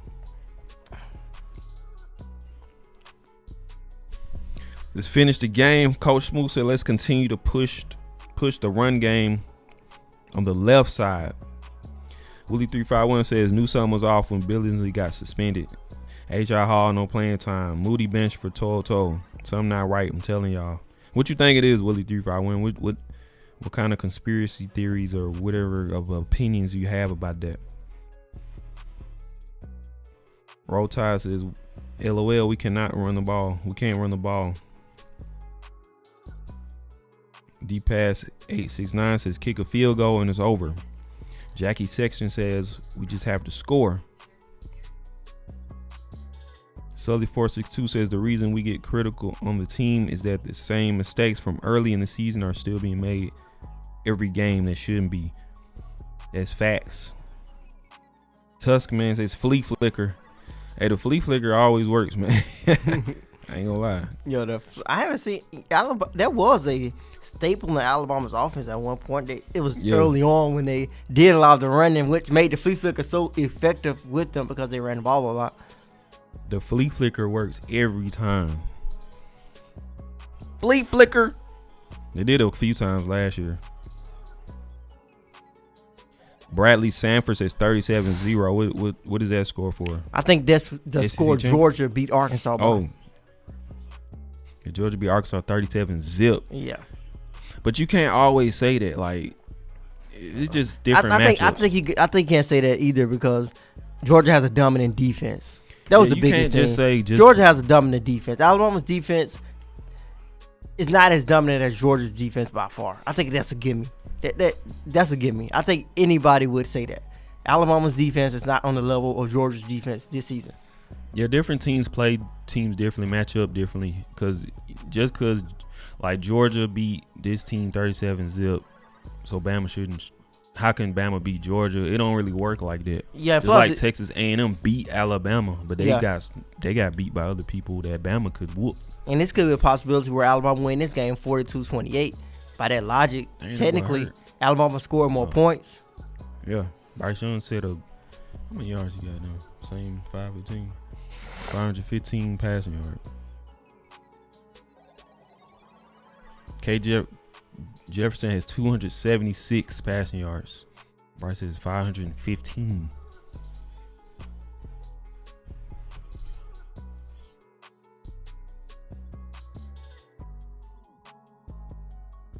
Waylon says, "Why are we talking Georgia? You saying they're gonna lose the game?" Yeah, I think. Of course, Alabama has focus on this game. I think it's just something to talk about more than the fans. Definitely more than the fans, but definitely Alabama's not worried about Georgia right now. That's the last thing on their mind at this very moment. They're trying to win this game. Yeah, we were just talking about. Somebody said Georgia beat Arkansas 37-0. It says a touchdown. I don't think they lying to me this time. It says it's going to review. Jamison Williams. Yeah, we are about to see that touchdown. Jamison Williams, big play threat. Y'all can get that Drown 'Em Tide on Apple Music, He didn't Spotify. catch it. He didn't catch it. Not a touchdown. That's what Justin Jefferson said. We're going to see if it's a touchdown. They lied again. It looked like he kind of caught it, though.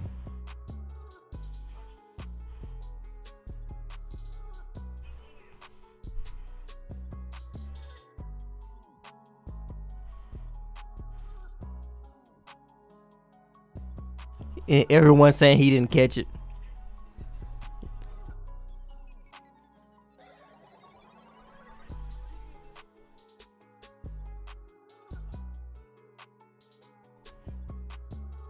I'm not sure if that's a touchdown. I can't tell.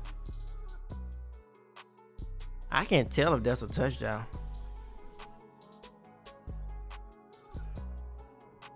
Yeah, it could be one of those situations where it's not enough evidence to overturn it.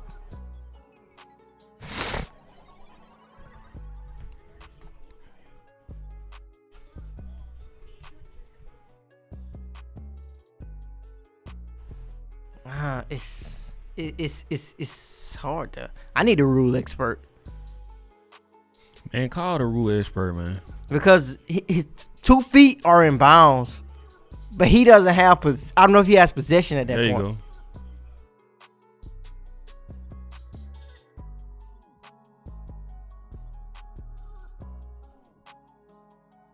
Trying to hear what he's talking about.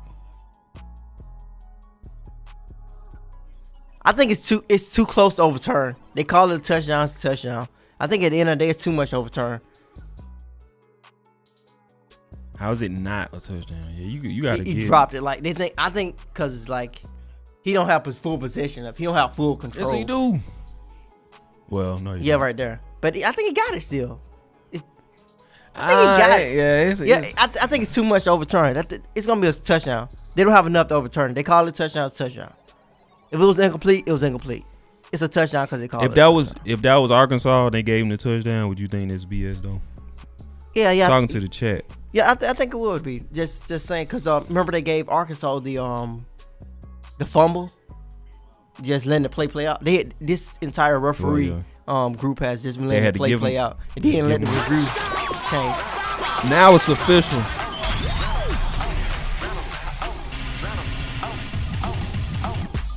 Yeah. It was too much to overturn.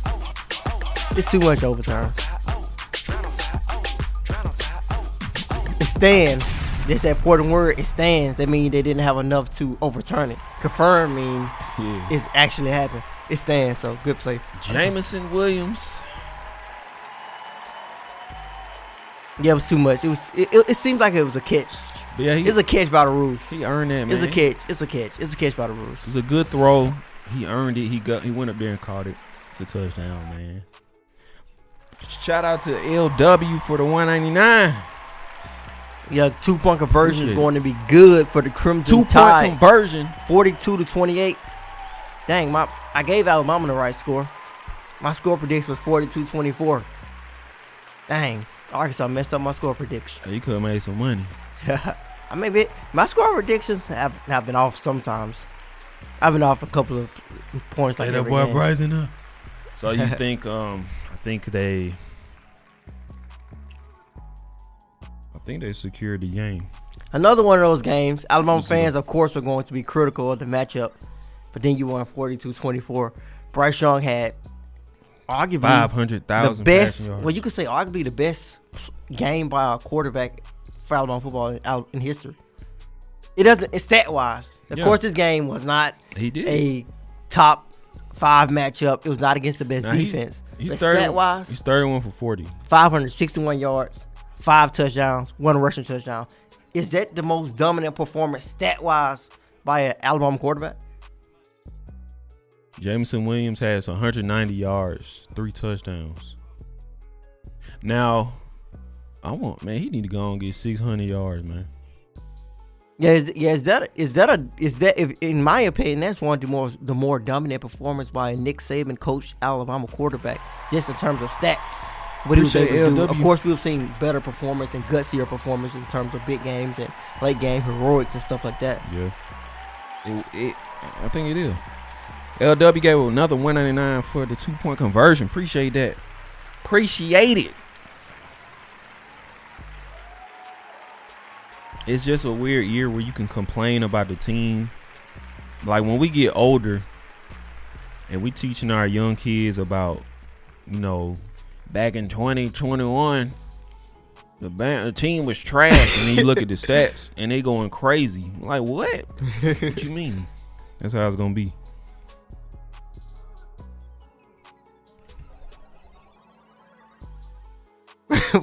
What did Gary? What he was laughing at? Gary was cracking up. Yo, Gary, he said by the time he threw 5 or 61 yards, he had 2 kids. I'm not sure what the joke was, but What? I'm not sure. I guess he's trying to say he had their whole career. I guess he's trying to say that. Since Steven says Hills with the stats and history. Yeah, we need to ask Steven if this is, the best performance by a quarterback, Alabama quarterback in the game. Yeah, I think overall. I think it is stat wise. I think it's very important to say stat wise for some, especially for some people who might say this quarterback had a better game because it was in a clutch moment. He had heroic moments. He had big passes, big plays. This wasn't the best defense in the country to go up against. So nobody in the Nick Saban era got the single season passing yard record. Yeah. Mac Jones even was behind the 1969 guy. Yeah, so I mean that's crazy.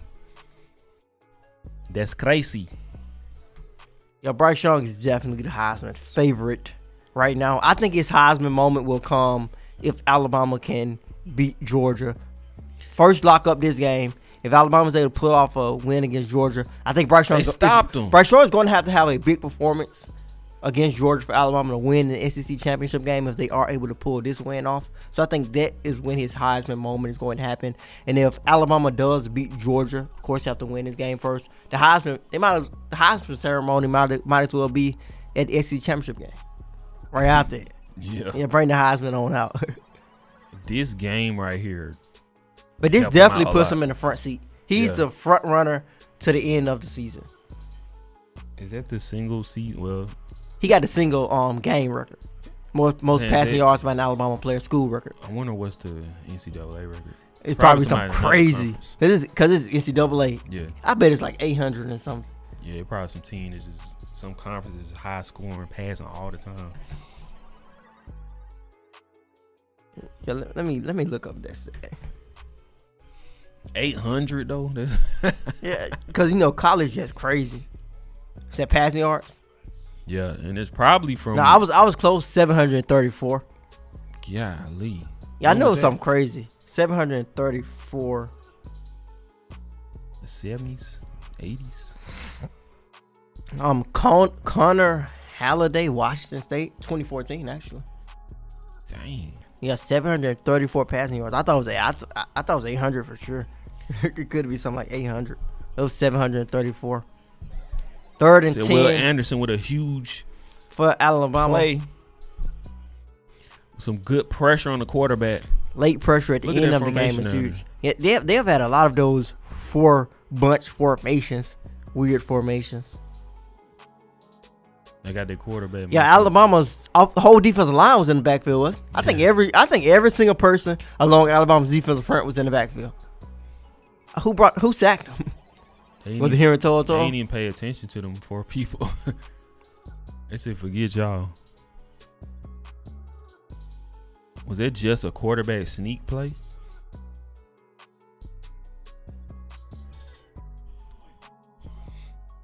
Yeah, you got to watch for the fake.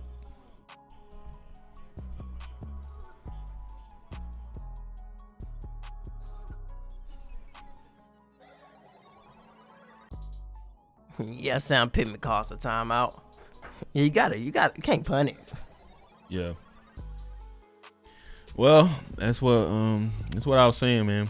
You never know what Bama's gonna do this year. It just came back and stamped the game. So your score prediction was close. I don't think Arkansas is gonna score again. Yeah, Arkansas, Alabama. This play right here would determine if Arkansas even has a miracle chance right now at the moment. But yeah, my prediction was sort of close. I predicted a closer game early on. Alabama would eventually pull away. I said 42-24. It is 42-28 at the moment. But we'll see what Alabama can do in its 4th down.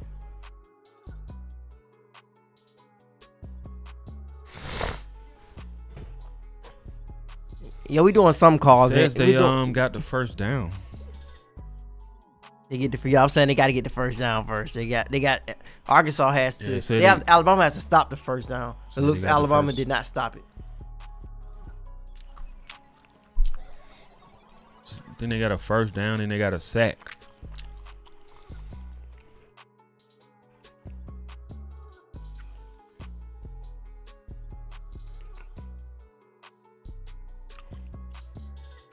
Just hurry up. Even if they do something, they got to score twice.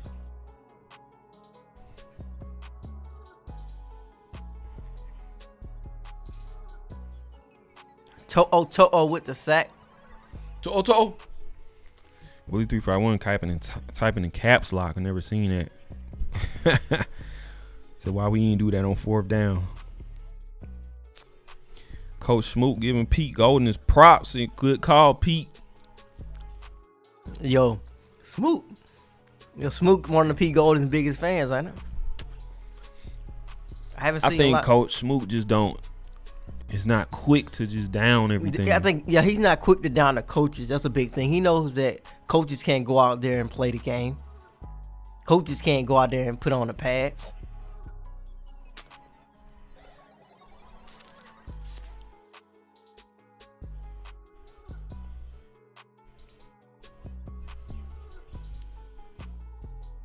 I think that Thomas Rudolph, I just don't know what to say about this season. Bama play bad at times, so where I'm like, this is a bad season. They play great to where I'm like, we can win a championship. I'm so confused. I think that paints a picture of where a lot of Alabama fans stand at the moment. Well, yeah, it's a confusing year. Yeah.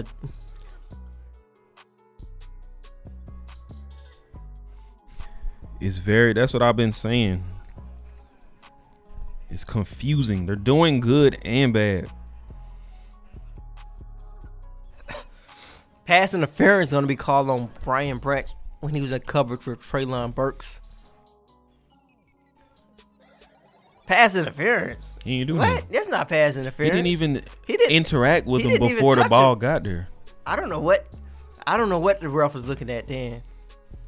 He didn't. That's not pass He didn't interference. do nothing at all before the ball got there. Like, that's textbook coverage almost. Yeah, weird call by the refs on that particular play. KJ Jefferson's going to roll out, dump it off to number 7 in space. Big tackle by Daniel Wright and Jay Norman Davis.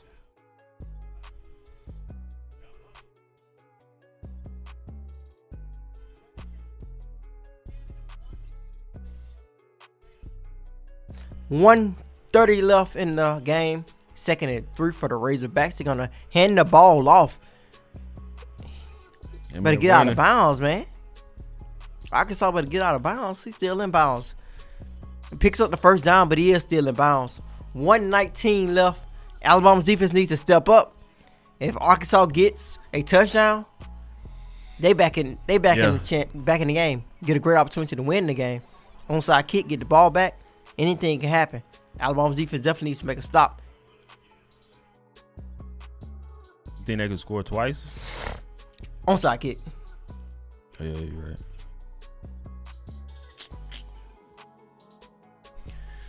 No, I'm about to strike these call lines up, man. We're going to be taking calls after this game. I know some of you have a lot to say, so you can call in to the show.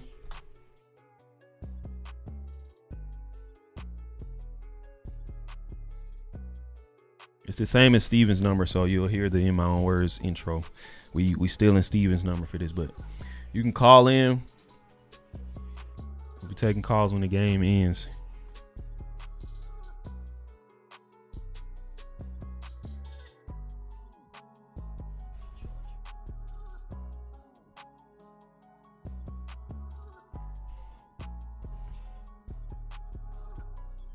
Striking this call line up here.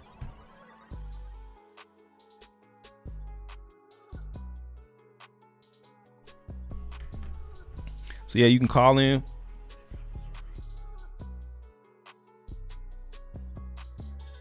Yeah, express all of your confusing thoughts. We got 2nd and 5.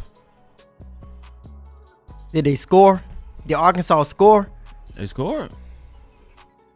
Arkansas scores with Christian Harrison coverage on the running back. No I way. think that is something Although Christian Harris is a better coverage linebacker than some linebackers, I think that is something we have seen a lot. I think we have seen a lot of teams try to target Alabama's linebackers put them on running backs. How did that happen, and why is he back there? He has to cover the running back, most likely. He's a linebacker. They usually match. Oh, that's a running back. Yeah, but that's still a mismatch most times. Well, what a drive by Arkansas. So we'll see an onside kick. You'll go onside kick most definitely. Man, Gucci Top says Vanderbilt level defense. That's the name of the game. James Knox, survive in advance. Just survive in advance. At the end of the day, win and move on. Win.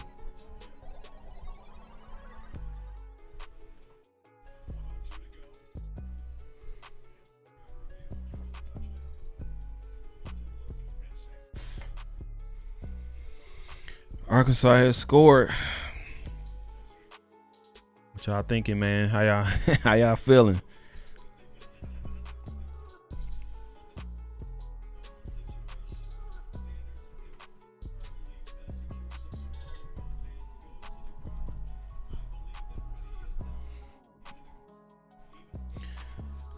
Man, look. The call lines are open, man. We gotta. Yeah, I really don't know what the conversation will be going on, man. during these call lines. Could be a conversation where we're talking about. Hey, we got stuff. Could it be a loss? Could we see a miracle? Are we seeing overtime? Maybe the call lines will be pushed back. The Crimson Tide, of course, won't cover this onside kick. The game is over.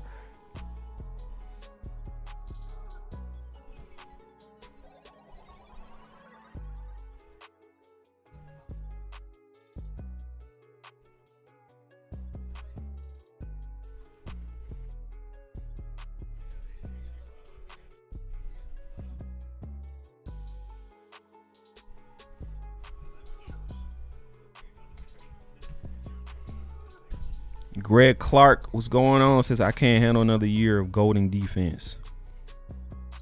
Roll Tide rise up. Said please don't let Pete Golden be the DC next season. Naomi says not happy. Eric Thomas says we wasting time.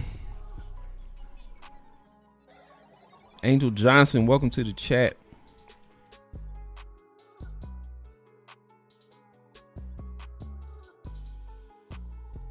Paula Bear says, yep, another struggle win against a bad team. Nick should be ashamed.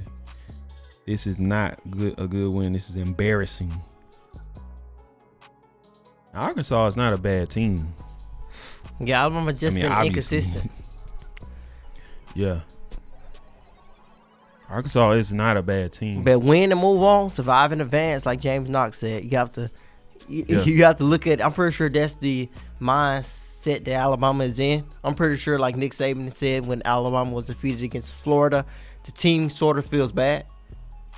They lost the game. He basically had to remind his team that they won the game. You guys won the game, although we did not win the fashion. It just feels weird because of, especially because last season, he was running through teams like it's nothing. Undefeated.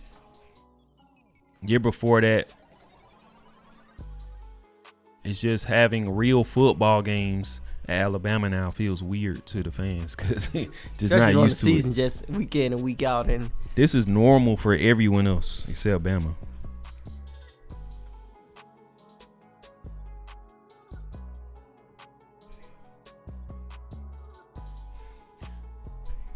It said we survived. Alabama's not survived yet. I don't know how far ahead they are. They survived. Oh, we survived. Yeah.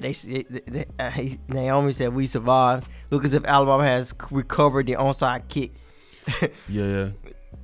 D pass 89. Ball game. We gotta get rid of Pete Golding. He messed that kick up. Oh, he took out of bounds. Mm-hmm. That'll pretty much do it. Well, it was a close game. That's what I was expecting. Is he crying or he hurt?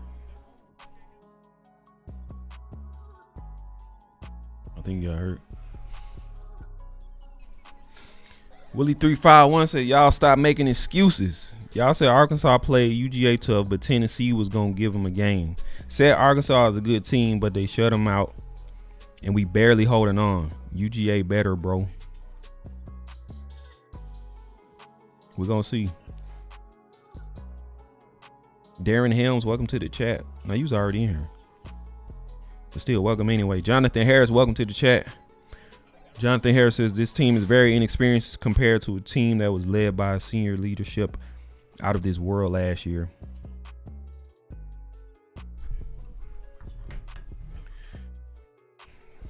We got Senator on the line already waiting. We're going to take these calls in a second. Make sure y'all call in. The call-in number is right here. Make sure y'all call in with your thoughts. Tell us what you think about this game and about what's coming up. Bryce Young with single season passing yard record for Alabama, 561 passing yards, 5 touchdowns. Tuskman says Saban is washed up. It's like more and more stuff keeps coming out. More levels of crazy. Bama is done. Yeah, Alabama gets some win. Alabama moves on to stay undefeated. Saban, Alabama, Georgia, SEC championship game. It's confirmed. A lot of Alabama fans feel some type of way about it. He's kidding. But Alabama is definitely headed to the SEC championship game. They lock up the SEC West with the win of Arkansas. Headed to Auburn next week. Usually a dogfight for the Iron Bowl. Now that's the game I don't know about. I don't know about Auburn, man. Anything can happen in that game. To be honest, I don't know how much weight that game will carry. Yeah. To be honest, I think Alabama could lose and beat Georgia and still make the national championship. That is still a conversation. So we don't know how much weight that game will hold. Of course, it holds a lot of weight for people inside the state because there is the Iron Bowl. And you were saying about Auburn, the Iron Bowl matters. Yeah, well, it seems like I think I definitely want to dive into it, but by my memory, Auburn usually wins most of the Iron Bowls that really matter. When it comes down to each team possibly makes the SEC championship game, one team's season is on the line. Auburn has come up big in those Iron Bowls, but when it's a Iron Bowl, it doesn't really carry that much weight. Alabama usually dominates it by big margins. Yeah. Alabama, the SEC West champions, with a very tough win here. I mean, it was close. And the biggest game of the college football season is set. 35-42. We are taking your calls right now. Justin, you ready? Yeah. We're going to take some calls. I'm doing some bit of a double duty, getting ready for the press conference and everything, but yeah, I'm ready. Yeah, Justin is a writer for TDA. He does recruiting, he does video, he does everything. So he's getting some stories writing ready for this game. But we're going to take some calls. Make sure I call in 205-448-1358. You can give your thoughts. We're going to do like a post-game call-in show right now. So call in with your thoughts. We already have Senator on the line. Let's get Senator on here.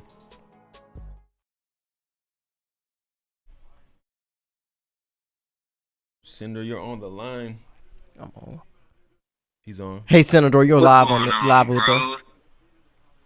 What's going on, bros, man? Yo, what's up, Senator? Off, congrats to the Crimson Tide for securing the SEC West during a trying season, during a testing season. We got a lot of new players out there on the field, guys. We got a lot of new players under the bright lights, especially on the offensive side. Defensive, we got a lot of players that been there for some years, but they don't have a lot of playing time. They haven't had a lot of playing time. Got new coordinators on the offensive side. We got a young coordinator on the defensive side. But we still have secured victories to be able to go to the SEC championship game. Fact of the matter is, Alabama's not going to blow everybody out by 40 points. I don't care who it is. You can't prepare. Alabama can't prepare for anybody with a young defense learning, added to a defensive scheme. Guys, they're not going to get the same play calling that Georgia got. You know, we can watch that Georgia film against Arkansas all day, and you will see that the play calling is differentiated. But Arkansas didn't try no misdirection with Georgia. They tried to push it. They tried to run the ball up the middle against Georgia. against the best defense in the SEC, in the country. And they tried to force their will, and they knew they couldn't do that against us. They had to stretch the edges. Then they started gassing us on the inside. So, and then I want to address some of these fans in the chat. Oh, my God. Man, if Polar Bear don't take his butt on somewhere, oh, my God, I'm telling you, Polar Bear, when we beat Georgia in the SEC championship game, I'm telling you, you're going to have to subscribe to TDA, the $99 subscription. You're going to pay for it because all this whining and crap you bring into this chat, we're going to light you up if you don't. You ain't going to be invited to none of the talk shows, none of the game chats no more. I'm blocking you. I'm telling you. You ain't getting no more access. Bruh, this is why we're going to match up against UGA, and we're going to give them the best game they had all season, and we're going to beat them.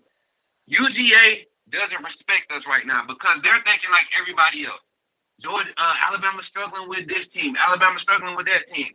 We ain't got to use misdirection. Our offensive line is great. Our rushing attack is great. Our quarterback is consistent. No. If y'all try that athlete-on-athlete type game, y'all going to fall into the same predicament y'all fell into the last couple times y'all faced us. UGA, if you don't out-scheme us this year, which I don't see happen because y'all not doing nothing special. Y'all haven't had to out-scheme anybody. Y'all been able to out-athlete everybody you played against. If you don't out-scheme us this year, which you won't, I don't see Stetson being able to beat man-to-man coverage when 2 5-star athletes are going at it one-on-one on the outside. You know, and God, thank you. Let's all clap it up for Job getting benched, y'all. We can praise God. We know that it's a God out there because Job finally got benched. If he comes out there and starts that game, then I'm gonna be like Will 351. I'm gonna start having a meltdown. I'm gonna start questioning the coaching staff. Then because there's no room for Job on the field anywhere. Job can't play safety. He can't play nickel corner. He can't play dime corner. He can't cover. The guy likes to hold. He's physical. If he was bigger, he would be a great outside linebacker, you know, for coverage, maybe an inside linebacker like Christian Harris. You know, somebody that can cover, that likes to hit, that likes to be physical. But, man, that boy cannot cover. And if we put him back out there, it's not going to end well for us. Anytime he and Helms are on the same side of the field, if I was an offensive coordinator and anytime I get in alignment and they leave Joe by himself and Helms is his help, we just going to throw it over top. Because I know I'm either going to get 15 yards or I'm going to get a touchdown. That's all I'm going to get on Joe. And the fact, and I can understand, if we're going to talk about the coaching has more to do with personnel. I feel like we are so bought into this loyalty crap when it comes to our players at Alabama. I don't care if Joe been there 17 years. I don't care. If he ain't getting the job done, Kool-Aid was the number one athlete in his recruiting class. He came and showed up in the freaking the 8-day game.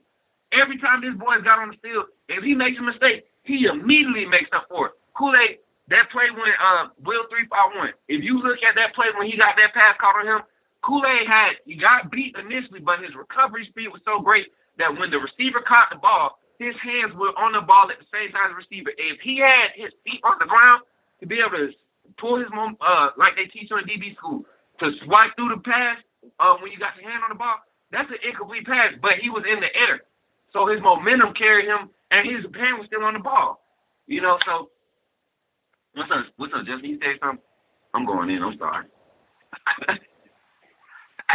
But yeah, man. I mean, it's just one of those things, man, where I just get kind of frustrated with the fans, especially like Polar Bear. You come in talking about Georgia.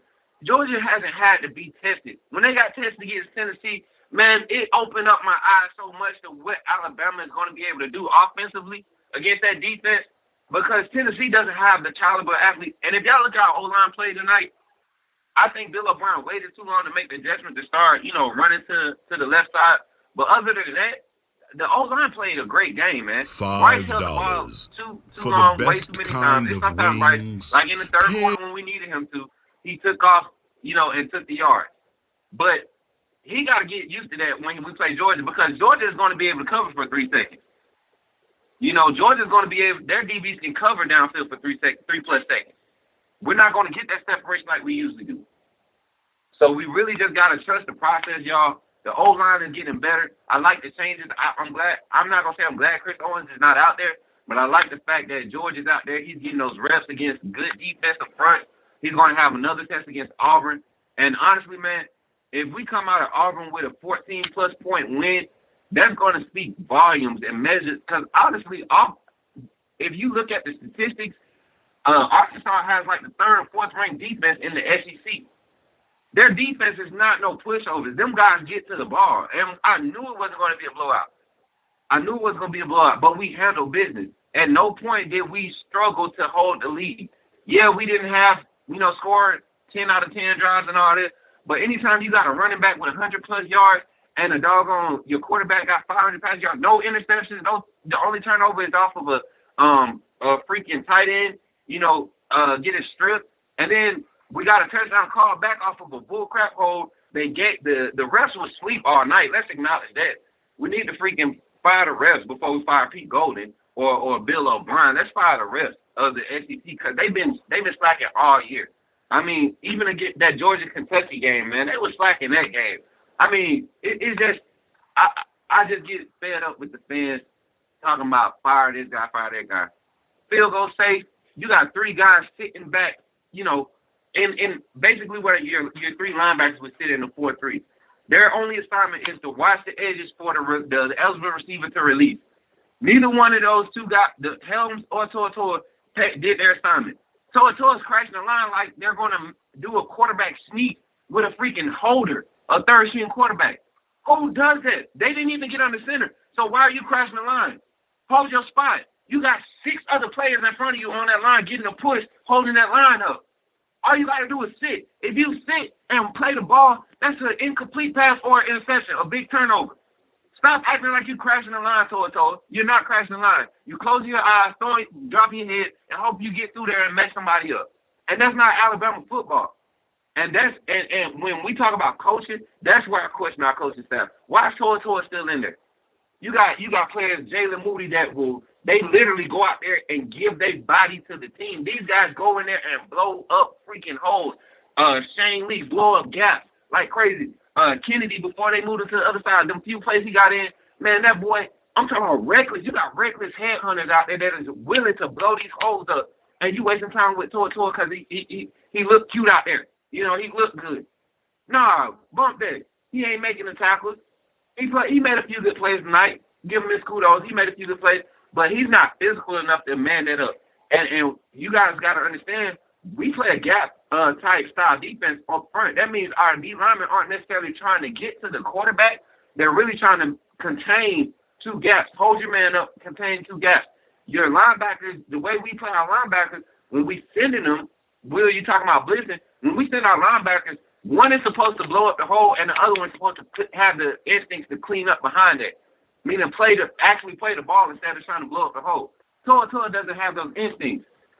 You know what I'm saying? So if you put a guy like Shane Lee or Jalen Moody in there to blow up the hole, blow the hole up, always have their eyes up, somebody that's looking for contact, and you got a guy like Christian Harris, they got the instincts to chase down the running back. They have the speed, the instincts to field the defense. It works out. And then you don't have to worry about your secondary getting exposed all day. Then Job could still hide. Job was able to hide all year last year. Job hid all year last year. Every time he got tested last year, the reason he didn't get tested so much is because of the defensive front, Christian Barmore, Raekwon Davis, all those guys being crazy, going crazy up front last year. Chris Allen. Come on, man. We had a freaking pass rush last year. Will Anderson in his freshman year. That's why Job didn't get exposed. But if y'all go back to his first time having to play big-time minutes or in the big light against Clemson, Job got exposed that night. Yeah, he was physical. Everybody, he's physical. Yes, that's cool. But when your D-line can't get to it, and it's just a fact, people want to leave 6 people in there to protect their quarterback against Bama. So it's just one of those things. But overall, we secured the West. I say we coming in next week against Auburn with a little bit more fire, especially the fact that we got to go to Auburn. If I'm not mistaken, we in Auburn this year, right? Yeah, so I feel like, these guys are going to come in locked in. They down Bo Nix, but I feel like Finley is a better fit to give us problems. He's another KJ Jefferson type receiver. So we'll see if Pete allows the guys to, rely on the athleticism with Kool-Aid out there starting at corner and not having to, go so much zone. Let them guys play. Jalen Armour Davis is a I'm not gonna say he's a great man covered corner over there by itself, but he does the job. But if we're able to get guys, him and Kool-Aid to cover on the outside and communicate, pass things through, with the safeties, the inside corners, I feel like our D-line will look a lot more elite. So that's all I got for tonight, man. I ain't gonna hold the phone lines up. Great game, Bama. We're a tested team. Y'all just got to accept it, man. We played down to the level of our competition, whether that's up or down. We've done it all year. I don't know why we do it. I don't know why. It can be so many things. We're young. Guys are just trying to, make plays that don't need to be made at times. I don't know. People trying to live up to the standard. Set your own standard and do it to the max. That's what Saban says. We have a standard. We have to set our own bar. Whatever we're going to be, let's be that consistently. And that's the only thing Alabama team has been lacking this season. We haven't been consistent. So if we're going to be a strong pass team on offense, let's be a strong pass team and let that lead our offense and let B-Rob get in where he fit in. If that's what our strength is. If our defense is, let's drop 8 and hope the D-line gets to them, or let the D-line wear on them, deep rotation D-line, wear on them, let's play it safe. Let's be that. And we got to understand that can change from week to week, but let's just be great at whatever we have to do. Let's trust the staff. Pete Golden made some great play calling tonight. After that first drive was questionable. I'll give y'all that one. The first drive play calling with Pete Golden was questionable. But the adjustments he made in that first half throughout the game, I'm telling y'all just go watch the film. Go watch the film. Even the way the DBs are passing routes off on the crosses now, I still see the slip-ups with the inside linebacker exchange, but we're growing, guys. We're growing. But Kool-Aid, hey, he gets the freaking highlight of the night, man. Just coming in and playing that, making it more of a defense, a complete defense. And let's figure out the issue with Toa and Helms. And I promise you, this team will be legit, man. Our defense is there. I don't know what happened with the energy, in the mid when refs played into it too. A lot of them third down conversions, them BS calls, they played into that. But I'm proud of this team, man. I feel like the adversity is going to pay off. Georgia's going to be that team that when we win, I don't care if it's by 3 points, Justin. I don't care if it's by 21. If we blow them out, I'm going to pop my stuff.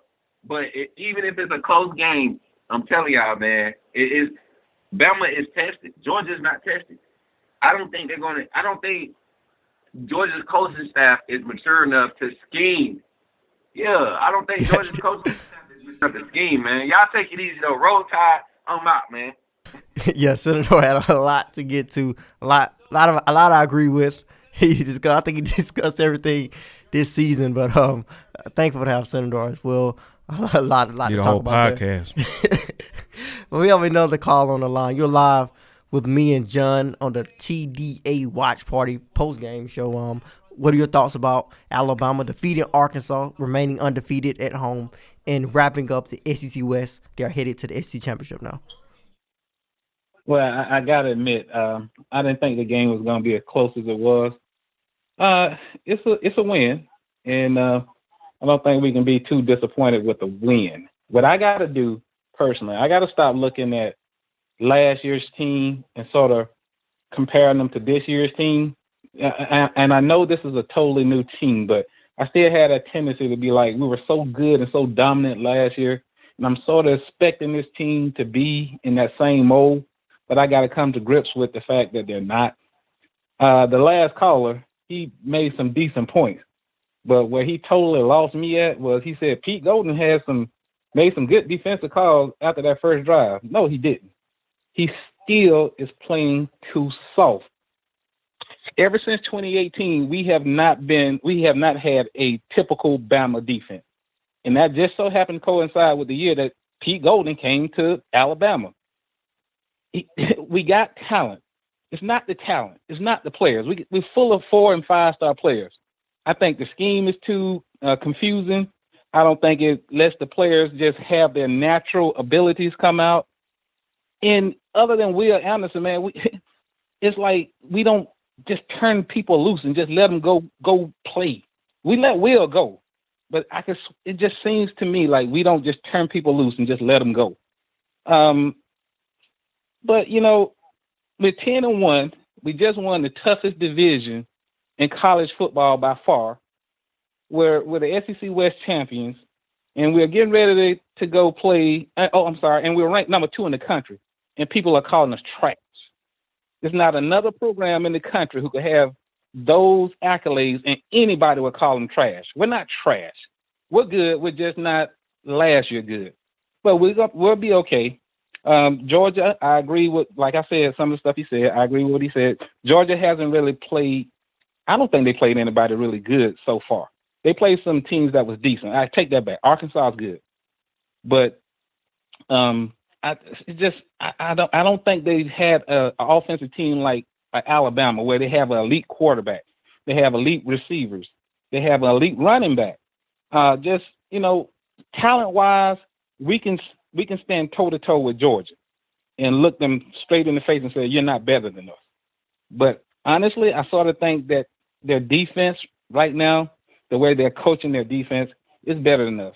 And if we don't get aggressive in that SEC championship game, it's going to be a long day for Bama fans. And I'm hoping that ain't the case. I hope Pete Golden go in there and say, you know what, we got to go after these guys. We got to crowd that box, and we got to stop that run. And if we can do that, we will take them down. If we let them run for 4, 5, 6, 7 yards a pop, they're going to kick our butt. I don't want to see that happen, but I got to face reality. That Georgia team is good, but they can be beat. And I think we can beat them. It's just a question of, are we going to do what we need to? That's about all I got to say. Thank you so much for calling in, man. He made a lot of great points. I think that has been a bit of a lot of criticism for the Crimson Tide this season. A lot of people feel that they lack that dog mentality, that mentality that is needed, that physicality. They lack it at times on the defensive side of football specifically, even on the offensive line at times. So I definitely agree with that last caller. But looking at the Georgia and Alabama matchup, it's so much to dissect. It's so much to talk about just previewing that matchup. Of course, Alabama has to focus on the Iron Bowl first, but just looking at that matchup, I don't think Alabama is going to be projected to get blown out by the Georgia Bulldogs.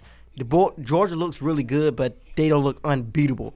They are far from being unbeatable. I feel that their offense is not the most dominant offense. Stetson Bennett is not the best quarterback you're going to see in the country, but he's a talented guy. He can run the football. He can throw all the right passes. He can make the right passes at times, but he's a bit inconsistent as well because he does not have the strongest arm. He does not have the best accuracy. Their running back room is deep. They have a very talented running back room. The offensive line is good, but their quarterback is not the best quarterback in all. And their offense is not the most dominant offense, but their defense is one of the best defenses in the country, is the best defense in the country, specifically their defensive linemen and linebackers. They are very talented. Secondary is a bit young, but of course they have not faced anyone who can move the ball like Alabama on the offensive side of football. Despite their flaws, Bryce Young had a single game passing yard record. Despite so many flaws, despite some inconsistency, Alabama is averaging 40 points a game. So if Alabama could possibly play a somewhat perfect against Georgia, which is a tall task, that could be a 30 to 40 point game. Yeah, they can do it. They just got to do it. That's with every game this season. They can do it. They just got to do it. That's what it all comes down to. I don't even think you can even match up and analyze people no more with Bama games. With Bama's just, they just got to do it. They got the people. They have the weapons. They just got to use them right. And if they do use them right, I don't think any team can stop them. But they just got to do it right, and we'll see. We'll see about this Iron Bowl. This is Iron Bowl has voodoo in it. You don't know what's gonna happen. Auburn, whatever Auburn does in the season, it doesn't matter when it comes to Iron Bowl. They're just the Iron Bowl Auburn. So we gotta play. They gotta play that Auburn and see what's gonna happen. We gotta see what happens in this SEC championship. If Alabama steps up, they can pull it off. That's what it comes down to. You just have to see and hope at this point. But thank y'all for tuning in. We have another caller here. We have another caller live on the show, live on the watch party of Touchdown Alabama. Me and John Ivory breaking down the Crimson Tide picking up another win, their 10th win of the season. They're headed to the SEC championship game. What are your thoughts about the game? What do you feel about Alabama's win over Alabama's win over Arkansas? Hey, I just want to say shout out to TDA. This is your brother D from High Power TV. What's going on, brothers, man? I thought the game, it was a hard-fought game. I thought Arkansas came to play, like any of our coaching staff thought they would, right? They came to win the game, right? They're a great team, and I don't know why so many of our fans feel like teams are not supposed to get better each year. Like, you know what I mean? Like Arkansas, Kentucky, Mississippi State, like these teams are supposed to just be sorry teams every year. Like, no, they're gonna hire new coaches. They're gonna improve their program just like any other team. But I think Alabama played really, really well offensively. Just sitting here looking at the stacks, we literally had over 600 total yards on offense. I mean, that's impressive. That is impressive. And I just feel like as fans, we need to we need to support this team a little bit more, man. Like, of course, we criticize what's going on. We know the defense is struggling. The defense, we seen when we were saying bench Joe, we need to bench Joe. We were sending that energy out, and what happened? They benched Joe. So that energy that we put out there, you know what I'm saying, it's going to always affect the team. That's what's going to happen. It's going to affect the team. So if our fans are out here just saying we're sorry, saying, we suck, even though we're 10-1, we suck. We just don't have it this year. I really don't feel too good about this team. Like, yo, kill that noise, man. Kill that noise. This team is playing really well this season, and we got to understand that this is not the same team that we had last year. And so, we did well on third down efficiency. Even though they had some big plays early in the game, they had some big plays downfield. But like I said, we still moving forward. We focus on Auburn next week, and that's what we need to be supporting this team on. Auburn next week. That's who we have, and that's all I got for tonight. I appreciate you guys taking my call. Roll Tide. Thank you so much for D over at High Power TV for High Power calling TV. again. Appreciate you calling. Some great points, but we have another caller live on the TDA Watch Party Postgame show. How do you feel about Alabama moving on to the SEC championship game and just the state of the Alabama football program right now?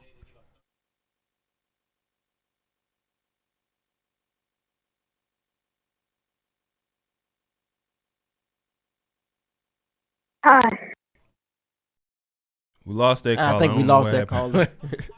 I don't know what happened with that. But yeah, I guess like I was saying, Bama just gotta do it. Just gotta do it. Do it. But I mean that's what it comes down to. But there's another caller. We're gonna try to get this caller in here. Live. Yeah. Caller, you're live on the watch party with me and John Ivory. Alabama picking up a win against Arkansas tonight. What do you want to discuss? Yeah, so this real quick, and just want to get y'all's thoughts in regards to what we just want to say identity, right? I think we lack identity when it comes to on the offensive side, and sometimes I want to say on the defensive side. Some of the things just doesn't make sense of the calls that Bill O'Brien and Golding does. Like, it's frustrating because why are you in man when you should probably be in zone? Like, they were getting dusted over and over and over and over, but it's just lack of adjustments. Or what about playing more talent over experience? Because apparently the experience that's being out there is struggling. Like, we're running two box safeties with Helms and Battle, but then you have them in man-to-man coverage. That's not going to work, and people are seeing that. So when they're spreading Alabama's defense out and they see that we're in man, why would they not attack right? why would they not attack Helms? Like, it's a constant, like, we're not changing. We're not adapting. So, again, I think it's the personnel. It's our identity. Like, we're beating people because of we have the better talent. But when we're going to play against another team that has the same amount of talent, we might get exposed. Like, there's Arkansas, and I'll put it this way. It's not just Arkansas, but it's pretty much any team that plays Alabama. They're going to have a whole bunch of plays that they haven't ran the entire year because it's Alabama. They're going to always be their A game. So it's all about adjustments. And I feel we still struggle with just adjustments and even knowing what type of identity that we have. Christian Harris lost. Like, the dogs, like, I think we as Bama fans, we get caught up because of the past and the past teams, but we're also struggling to realize how are our linebackers lost all the time. There's a play when Henry thought he had the guy down, and the Arkansas running backs still got the first down. Like, we're exciting. We're doing all these celebrations, but we're not wrapping up tackles. So it just goes back to, man, you know, can we play some of the younger guys? Because the experience that we're playing, they're struggling out there. And like I said, that two-box safeties was Wright, Helms, and then on top of that, you got Battle out there trying to defend. That's a disaster. It's a disaster. So that's all I got.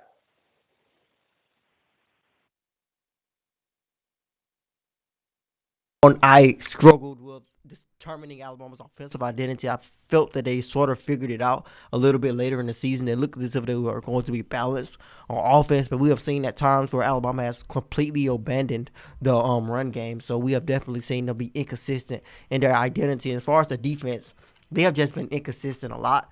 Bad communication on the back end, their defensive line.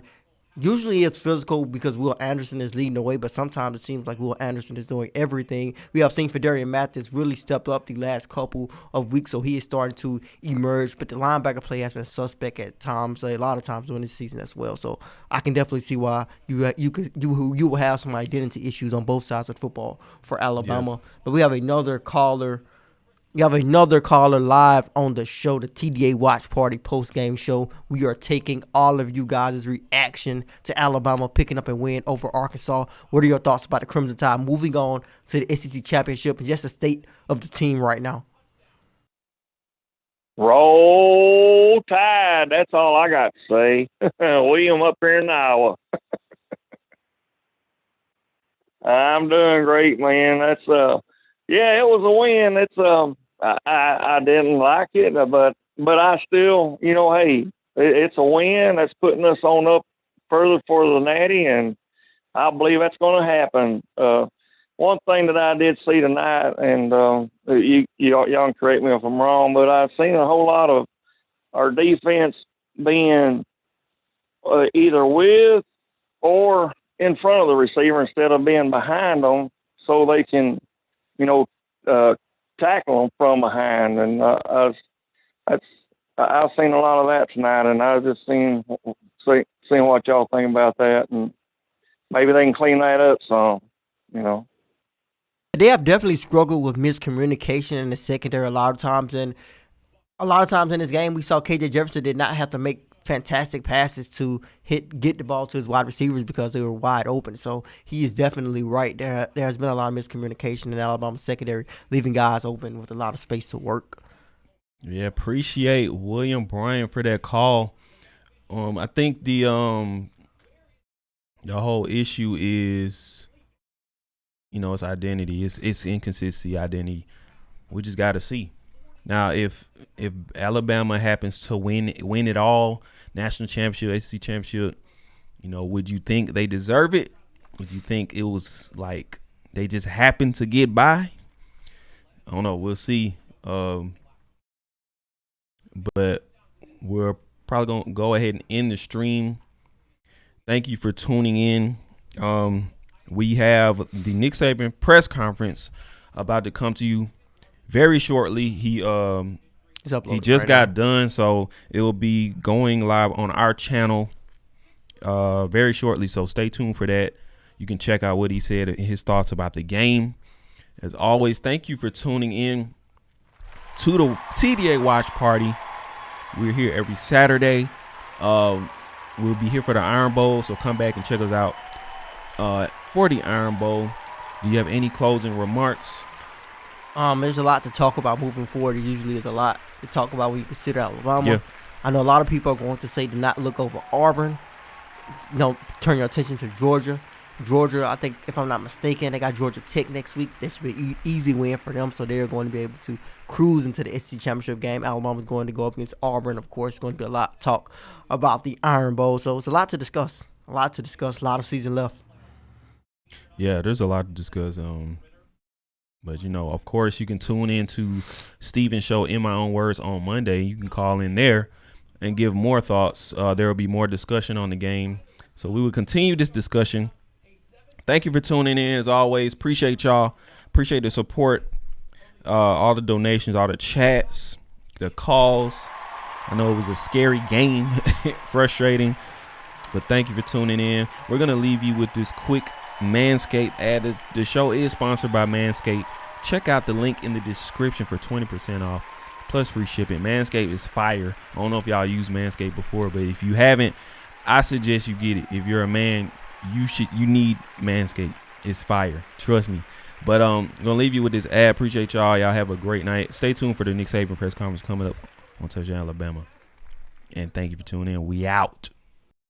Ho, ho, ho, gentlemen. The holidays came early here at Manscaped, the leading men's hygiene brand. Manscaped just launched new products, including their ultra premium 2-in-1 body wash and a 2-in-1 shampoo and conditioner. It's time to give yourself, or someone who needs it, the gift of beautiful hair, skin, and balls this holiday season. Go to manscaped.com and use code TDAlabama for 20% off and free shipping.